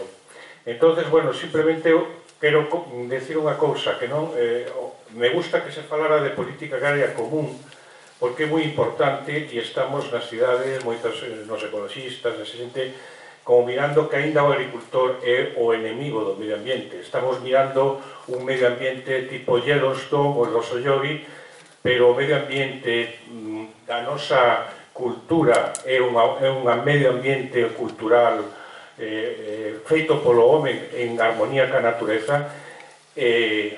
Creo que deberíamos estar máis atentos a esa política agraria común e facer un frente común con Portugal, porque aquí están levando os fondos que deberían estar para esas actividades de protección do medio, compensar os agricultores e gandeiros, se están levando para outras actividades como forestar terras agrarias ou forestar terras abandonadas. Eu, como moderadora, teño que pedir que as preguntas intenten ser un pouco máis curtas, porque senón non vamos ter tempo para facer máis preguntas. Moi breve. Como a pobre María queda un pouco descolocada en ese tema, eu lle suxeriríalle a Marea Atlántica que un traballo fundamental, este como outros, é incluílo na mancomunidade. Como todos sabemos as trabas que nos está poñendo a administración autonómica para constituir a mancomunidade, e como aquí, como ti ben dixeche, só quedan unha franxiña así que circunvala un pouco a parte urbana da Coruña, isto ten que traspasar esa fronteira e incluir os outros concellos, porque senón este tema queda moi reducido a un pouco de xardiñería e pouco máis. Entón, bueno, é dicirlle ao compañero portugués, que supoño que o sabrá, que unha das cousas destas que revolven o estómago cando ocurren estas cousas como ocurriron en outubro en Portugal e en Galicia é que, entre outras cousas, o noso insigne presidente da Xunta dixo que a culpa en algún momento viña de Portugal dos incendios. Ten coña, pero é tristísimo. Si queredes contestar, sí, vamos. Depois facemos outro.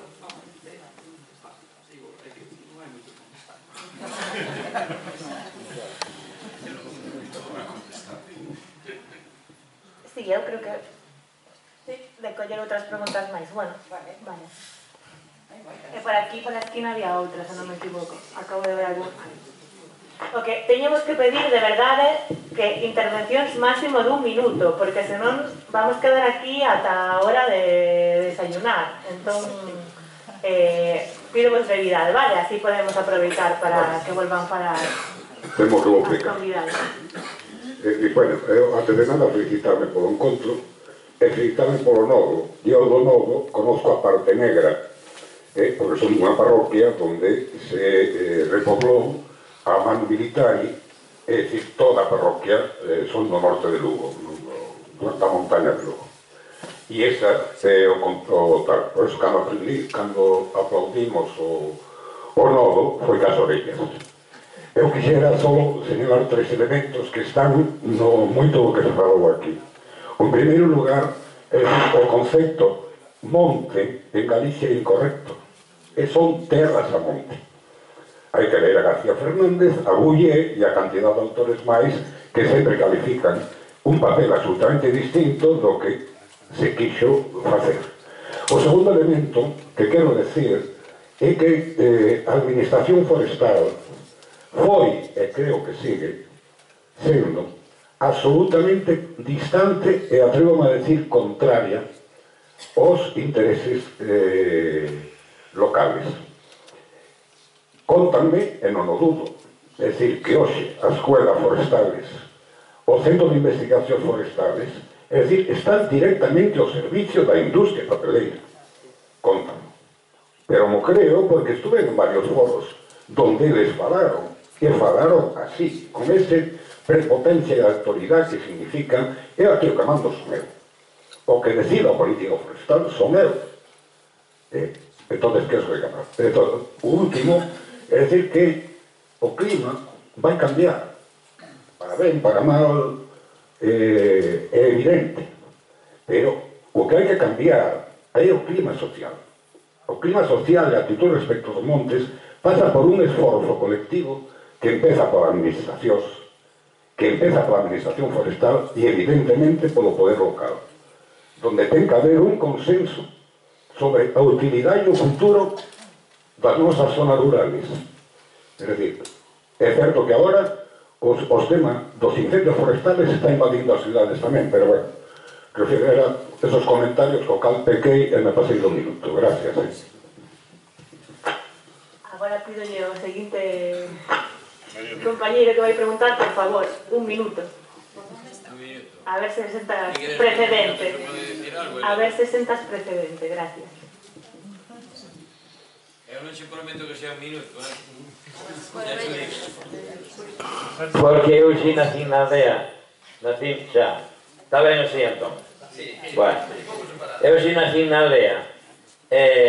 Hai moitas cousas que amañar na zona rural, moitísimas, que veñe de veño como me falastes aí.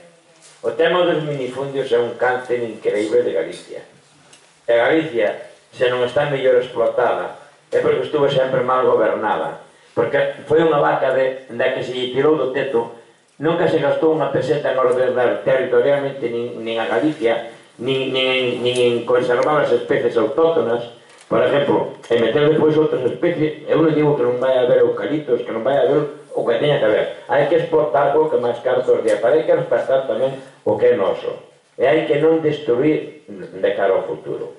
Entón, quero dicir, se manda máis o especulador, que manda máis o gestor público, a máis o propietario do pueblo, eso é o que está pasando aquí. Entón, que pasa? Que aquí sigue habendo leiras dun cerrado, de dous cerrados.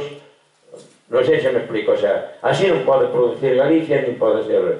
Aquí sempre dominou o especulador. A zona rural é todo poder popular, do Partido Popular. Mentres que estén eles non hai nada que facer, porque o teñen todo atado. Estamos falando aquí de que as empresas son deles, de que eles deixan que a zona rural pasa o que está pasando, produce o que está producindo para beneficiarse eles mesmos. O sea, que eles tratan a zona rural como se fora a súa propia leira da súa propiedade, cando é de todos nós. Entonces, que podía ser moito máis productiva a zona, pero que da maneira que está todo, que había moitas cousas que facer. A primeira cousa é que non pode haber nin cachos dun cerrado, nin de dous, nin de tres, E despois as infraestructuras. E despois as axudas económicas para que a xente nova se poida meter no rural, pero para ganar cartas, para vivir ben e para que o rural sea como en Europa. Non hai máis que ir por Europa adiante a ver se ve un metro cuadrado sin producir e como viven esos agricultores, como viven toda esa xente que vive do campo, como viven en Europa, o ben que viven. Nada máis. Entonces, como é un minuto, eu falaría unha hora. Pero bueno, vou deixar que falen outras personas. Bueno, non hai... Xa vamos pechar o turno de preguntas, estamos pasando de hora, entón, se hai algunha pregunta moi curtiña, facémola, senón deixamos que as ponentes contesten, pero moi curtiña de verdade, sí? Sería a primeira pregunta.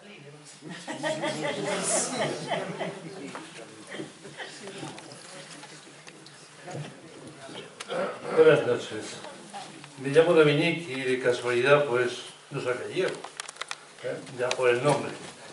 Lo que sí, a mí me extraña que estemos siempre dando la vuelta para saber si el monte está limpio o no está limpio, cuando es muy fácil. Si se sabe que más o menos el dueño de un terreno gana unos 500 euros anuales por hectárea, si es lo que cobran un tatorís para limpiarlo. Entonces significa que por tenerlo, ya si lo limpiamos no ganamos nada. Que cuesta más limpiarlo. Si son 300 millones de euros el negocio de eucaliptos y gastamos 120 en pagarlo, ¿dónde está el negocio? Entonces yo pienso que habría que convencer a la gente que quiere seguir plantando eucalipto, es que igual que los que polúan tienen que pagar, igual que el que provoca el incendio tiene que pagar. Entonces muy fácil, usted no limpia su finca al prorrateo de lo que ha costado pagarlo, y partiendo de esto se puede generar también seguros, y en este caso pues tenemos una compañía de seguro que va a garantizar esto. ¿Esto qué va a conllevar? Pues hacer subir el precio de lo que necesita el dueño de este terreno para rentabilizar. Entonces, si tiene que pagar en seguro, si tiene que pagar en caso de fuego, pues así va a subir el precio de eucaliptos. En ese caso, a ENSE no le va a gustar, porque no le va a compensar, y que vaya a Sudamérica. Después ya veremos lo que hacemos nosotros con el tema del eucalipto gallego. Puede ser que haya que hacer central de estas que va a hacer la biomasa, vamos a quemar todos los eucaliptos para hacer biomasa. ¿Biomasa de qué? Otra vez, vamos a buscar otra historia. Ya estamos utilizando el maíz para hacer biocombustible, el soja también, y ahora vamos a utilizar eucaliptos para hacer electricidad. Me parece una aberración otra. Pero bueno, ánimo. Vale, pois se non hai ningunha pregunta máis, que non sei boa. Eu quero facer a última. Non, pero a ver... Unha pregunta. Costa máis manter o terreno limpio como está agora, costa máis darle unha limpieza anual do que dar o terreno se o vas vender. Ou se estructura, xo dixen antes. Bueno, vamos a deixar... Sí, claro. A xente non pode limpar porque senón é mellor regalado. Vamos a ter que deixar as compañeras que contesten, porque... tiñas algunha pregunta? Se acabou. Moi rápida, por favor. Moi simple. A mí, me gustaría saber, visto que os problemas de Portugal e de Galicia son basicamente os mesmos, a pregunta é, que diferencia hai para que Galicia teña unha diferencia en canto a lumes con o resto de España brutal, e, por exemplo, cal é a diferencia concreta entre, por exemplo, Asturias e Galicia, que son moi similares, pero, sin embargo, en tema de licencias non teñen nada que ver.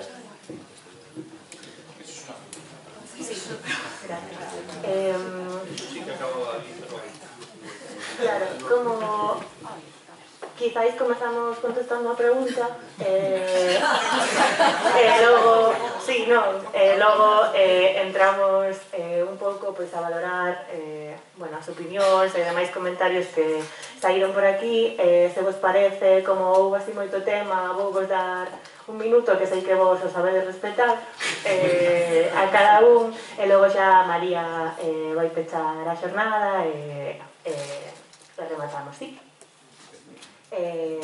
Veña, comezamos. Bueno, pois comezo polo último respondendo a pregunta. A diferencia entre Galicia e Asturias é brutal. lembra o que comentaba, necesitamos alguén que teña un chisqueiro, un combustible e condicións. Vale, pois en Asturias non se dan condicións. Simplemente por a circulación dos ventos predominantes, ven cargado, o efecto foi fantástico, ven cargado de humedade, entón hai unha cousa que non hai en Asturias, que sí que temos na maior parte de Galicia e en Portugal, que é seca estival. Entón, Galicia non arde todo o ano, durante todo o tempo, arde durante determinados días.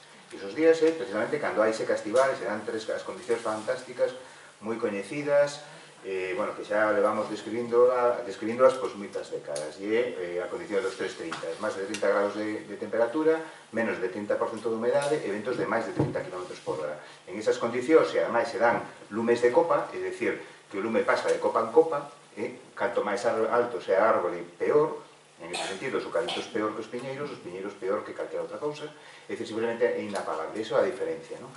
En Asturias, cando arde, cando hai vento do sur, precisamente, cando nos entra a nós todo o temporal, a nos de Portugal, digamos, o temporal do Atlántico, a circulación chega cos ventos moi secos, precisamente a zona alta de Asturias, que é cando aproveitan os gandeiros para queimar todo, non? É tan patético, é dicir, que a prensa asturiana di que la última temporada, o sea, los vientos de estos y las temperaturas de estos días incendian el monte asturiano. No, tampouco eso, é dicir, o vento non incendia o monte, sino que produce as condicións para que as outras dúas cousas actúen. Entón, é unha diferencia brutal. E unha diferencia brutal tamén co norte de Lugo. É dicir, o norte de Lugo non arde porque non ten seca estival. Logo está todo ese rollo que se marcan de que si está ordenado, que si non está ordenado, que si é productivo, se non é productivo. É productivo precisamente porque non ten seca estival. Non é dicir, non é ao revés. Entón, bueno, que non vos engañen. E xa remato. É dicir, hai unha cousa que non estou de acordo, é dicir, é o tema da limpeza. É dicir, as cousas están sucias cando teñen suciedade, no caso do monte, cando teñen plásticos, latas, coches abandonados, lavadoras e cousas dese tipo. A vegetación non é suciedade, nunca é suciedade. Que pasa? Que hai vegetación que arde moi ben. Cal arde moi ben? Precisamente a que plantamos, é dicir, piñeiros e eucaliptos. Entón, fai 2 semanas saliu un decreto da Xunta de Galicia na que vai a meter non sei cantos millóns de euros para plantar piñeiros e alguna frondosa, pero basicamente piñeiros, non? E por outra parte estamos dicindo aos propietarios que teñen que limpar. É dicir, pero vamos a ver, estamos tolos. Vale. Que pasa? Cando hai vegetación natural espontánea, esa vegetación natural espontánea non é suciedade, é natureza. É o que nos proporciona hábitat para as especies animais e vegetais. É o que nos proporciona paisaxe. É o que nos proporciona retención de CO2. Eso é así. É dicir, por moito que me negues a cabeza, é así, sinto moito. Considerar que eso é suciedade é unha aberración. E o que había que facer precisamente aos propietarios e ás comunidades de montes é incentivar a vegetación natural, que arde menos e ademais proporciona beneficios ecosistémicos e ademais ten unha cousa moi curiosa, e é que se arde é facilmente apagable, non como os eucaliptos, non? Dito isto, vos fixestes, xa remato, vos comento unha cousa personal, pero bueno, que posiblemente sexa do vosso interés. Algún de vos fixeste de referencia ao ICONA, fixeste de referencia, bueno, pues a determinados profesionais, o lobby, non sei se empregaste esa palabra, é dicir, que domina, digamos, toda a política forestal en Galicia. Bueno, pois ese lobby, digamos, todo ese conxunto de profesionais, meteronme unha demanda por valor de 30.000 euros por danos ao honor por unha entrevista que me fixeron en outubro na Vanguardia. Ese é, digamos, o seu proceder. É dicir, cando alguén discrepa, lle metemos unha demanda, en este caso por danos ao honor, de 30.000 euros, que si finalmente prospera vai a ser un problema, obviamente. Moitas gracias.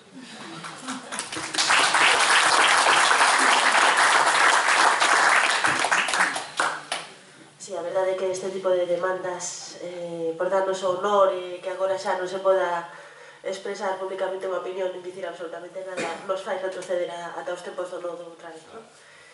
Quería contestar a cuestión da área metropolitana. Podemos discutir se para ti un proxecto de xardinería ou non, a xestión de todo o límite periurbano da cidade. Quería meterme noutra cuestión. Efectivamente, sería unha cuestión a tratar a nivel metropolitano. diferentes maneiras, dende ao plan de ordenación do territorio, que zonas quedan para uso forestal, ecolóxico, agrícola, de infraestructuras ou o que fora, ata todo o intercambio de produtos agrícolas coa reserva da biosfera para realmente manter esa titularidade e ese uso agrícola de un montón de parcelas que de outra maneira caerían no círculo que xa coñecemos, ata a comarcalización dos servicios de extinción de incendios, etc. Para eso estamos traballando a nivel metropolitano. Creo que é un futuro desexable e un futuro viable, pero que van ir outros pasos antes, desgraciadamente. A área metropolitana de Barcelona nos comentaba a semana pasada que teñen toda unha rede metropolitana de zonas verdes, ou sea, teñen absolutas virguerías feitas, esta podería ser unha delas. Sí. Bueno, sí, porque Pedro non lle vamos pedir que compare con Asturias, non? Ben, pois podría contestar Pedro Rocha mellor que min a diferencia entre Asturias e Galicia, que foi o que falou de penúltimo. Bueno, hai moitas diferencias, pero tamén hai a política. En Asturias non gobernou un piloto da Luftwaffe ou como se chame, chamado Albor, e Fraga casi consecutivamente. Houve diferencias políticas e houve decisións políticas tomadas por gobernos que non son os que houve aquí. Pois, por exemplo, en 1989 en Asturias había un banco de terras, cando houve que apostar por unha cooperativa láctea, ali o diñeiro público puxose para a cooperativa láctea. Aquí Fraga boicoteou que Leima pasase a ser o grupo lácteo galego, apostouse por un modelo de desenvolvemento rural bastante avanzado, onde se mesturaba actividade gandeira, turismo, transformación. Hai ordenación do territorio, aquí non houve ordenación do territorio, que é dicir, comarcalización ou áreas metropolitanas para traballar unha escala xeitada, etc. Hai moitas diferencias. E despois, con respecto ás outras zonas, non hai ninguna zona no Estado que teña o 68% da superficie a monte. Neste país, moitas das calles foron terras agrarias reforestadas, etc. Nun país, ademais, falaba antes da superficie agraria útil, e xa remato, superficie agraria útil nun país onde importamos todos os anos centos de millóns de euros de alimentos que non producimos aquí, moitos deles para alimentar as vacas desas empresas gandeiras.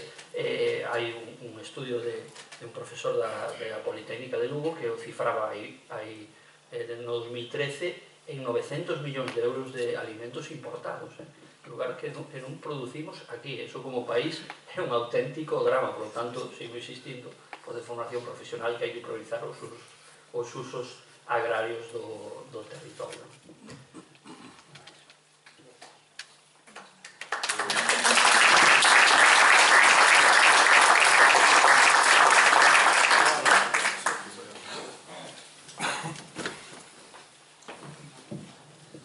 Permita-me que diga só para afirmar uma questão que, no nosso ponto de vista, é importante.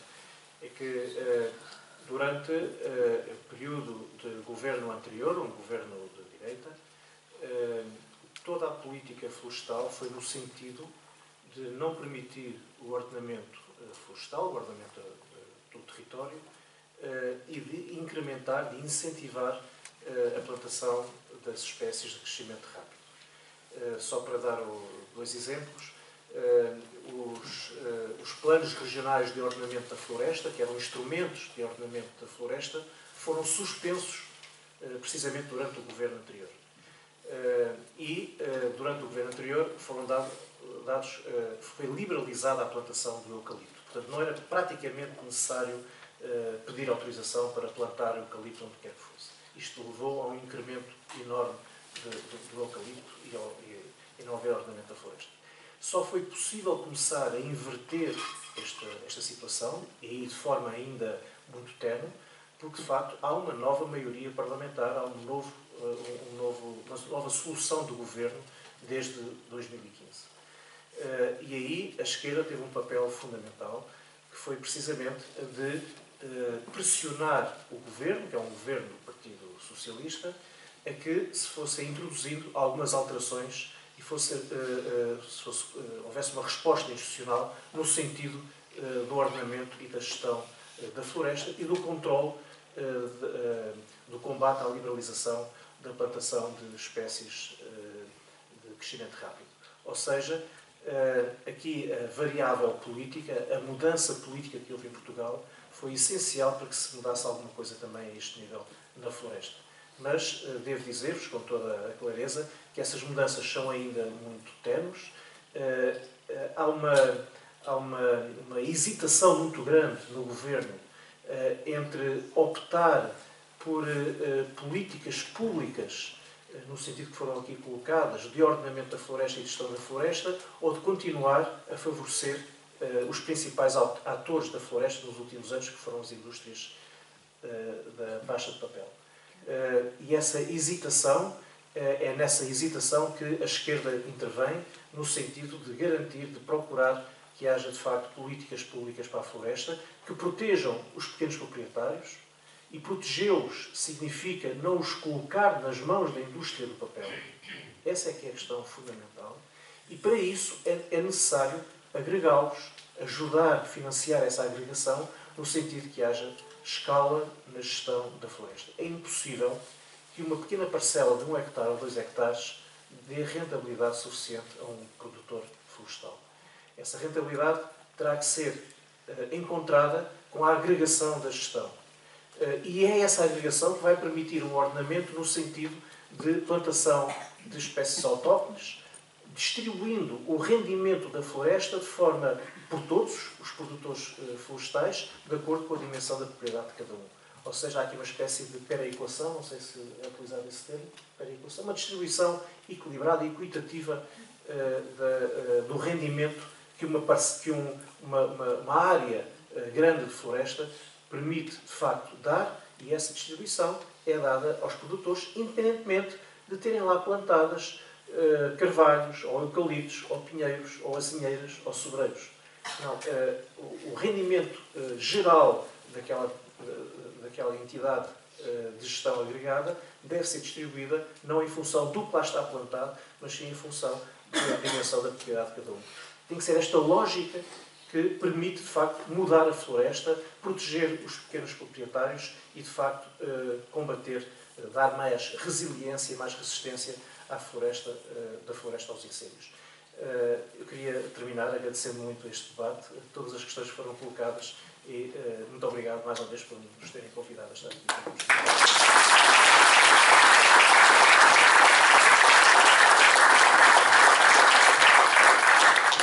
A verdade é que un debate interesantísimo, non sei se son eu, pero o tema do monte e dos incendios me podería ter durante horas aquí. Temos que marchar, por eso, se me permitides, quería recoller un par de ideas que me pareceron importantes así ao longo do debate. As políticas que están emanando dende a última vaga de lumes non parece que vayan ser as que van resolver o problema, porque nos siguen movendo dentro do mesmo paradigma, non, dos monocultivos forestais e do paradigma da extinción. Eses monocultivos forestais, de alguma maneira tolerados pola administración e fomentados polos sectores económicos, se contrapoñen ao que sí podería ser un escenario de solución, que sería esa paisaxe en mosaico, esa paisaxe diversificada, eses usos diversos do rural e realmente, bueno, pois a ordenación e o manexo do territorio. Políticas forestais que poderían axudar a evitar os incendios forestais terían que ver coa fiscalidade, terían que ver coa reforma da política agraria común, pagándolles realmente aos que manexan o territorio por manter eses beneficios ambientais que son de todos e de todas. Ten que ver tamén coa ordenación dos recursos do rural, ten que ver con desincentivar os motivos que podería haber para prender lume, ten que ver coa conservación da superficie agraria útil que estamos perdendo, ten que ver coa incorporación da mocidade e da innovación ao mundo rural, e coa agrupación de propietarios, a protección dos propietarios e, como moi ben dicía Pedro, non deixalos nas mans das grandes corporacións, que xa sabemos cal é o seu interese. A prevención dos lumes ten que ver co apoio ao rural. O cambio climático está aquí para quedarse e é causa e é consecuencia dos incendios forestais. E a responsabilidade é, por suposto, de que emanan as políticas, neste caso, bueno, pois con moita relevancia do goberno autonómico, pero temos tamén, como cidadanía, unha responsabilidade individual e colectiva tamén en solucionar este problema, dende que moitos e moitos de nós somos propietarios forestais, temos partelas que moitas veces xa non sabemos nin onde están, ata que votamos cada 4 anos e somos capaces de difundir unha mensaxe do que escoitamos hoxe aquí pola tarde, moitas veces interesantísimo. Tamén podemos actuar con iniciativas de base cidadá que están actuando sobre o territorio. Estou pensando en Fragas de Mandeo, estou pensando en Cousa de Raíces, estou pensando no Monte de Froxán, e temos mil maneiras de implicarnos para así ir avanzando na dirección que queremos. Eu, nada máis, moitas gracias.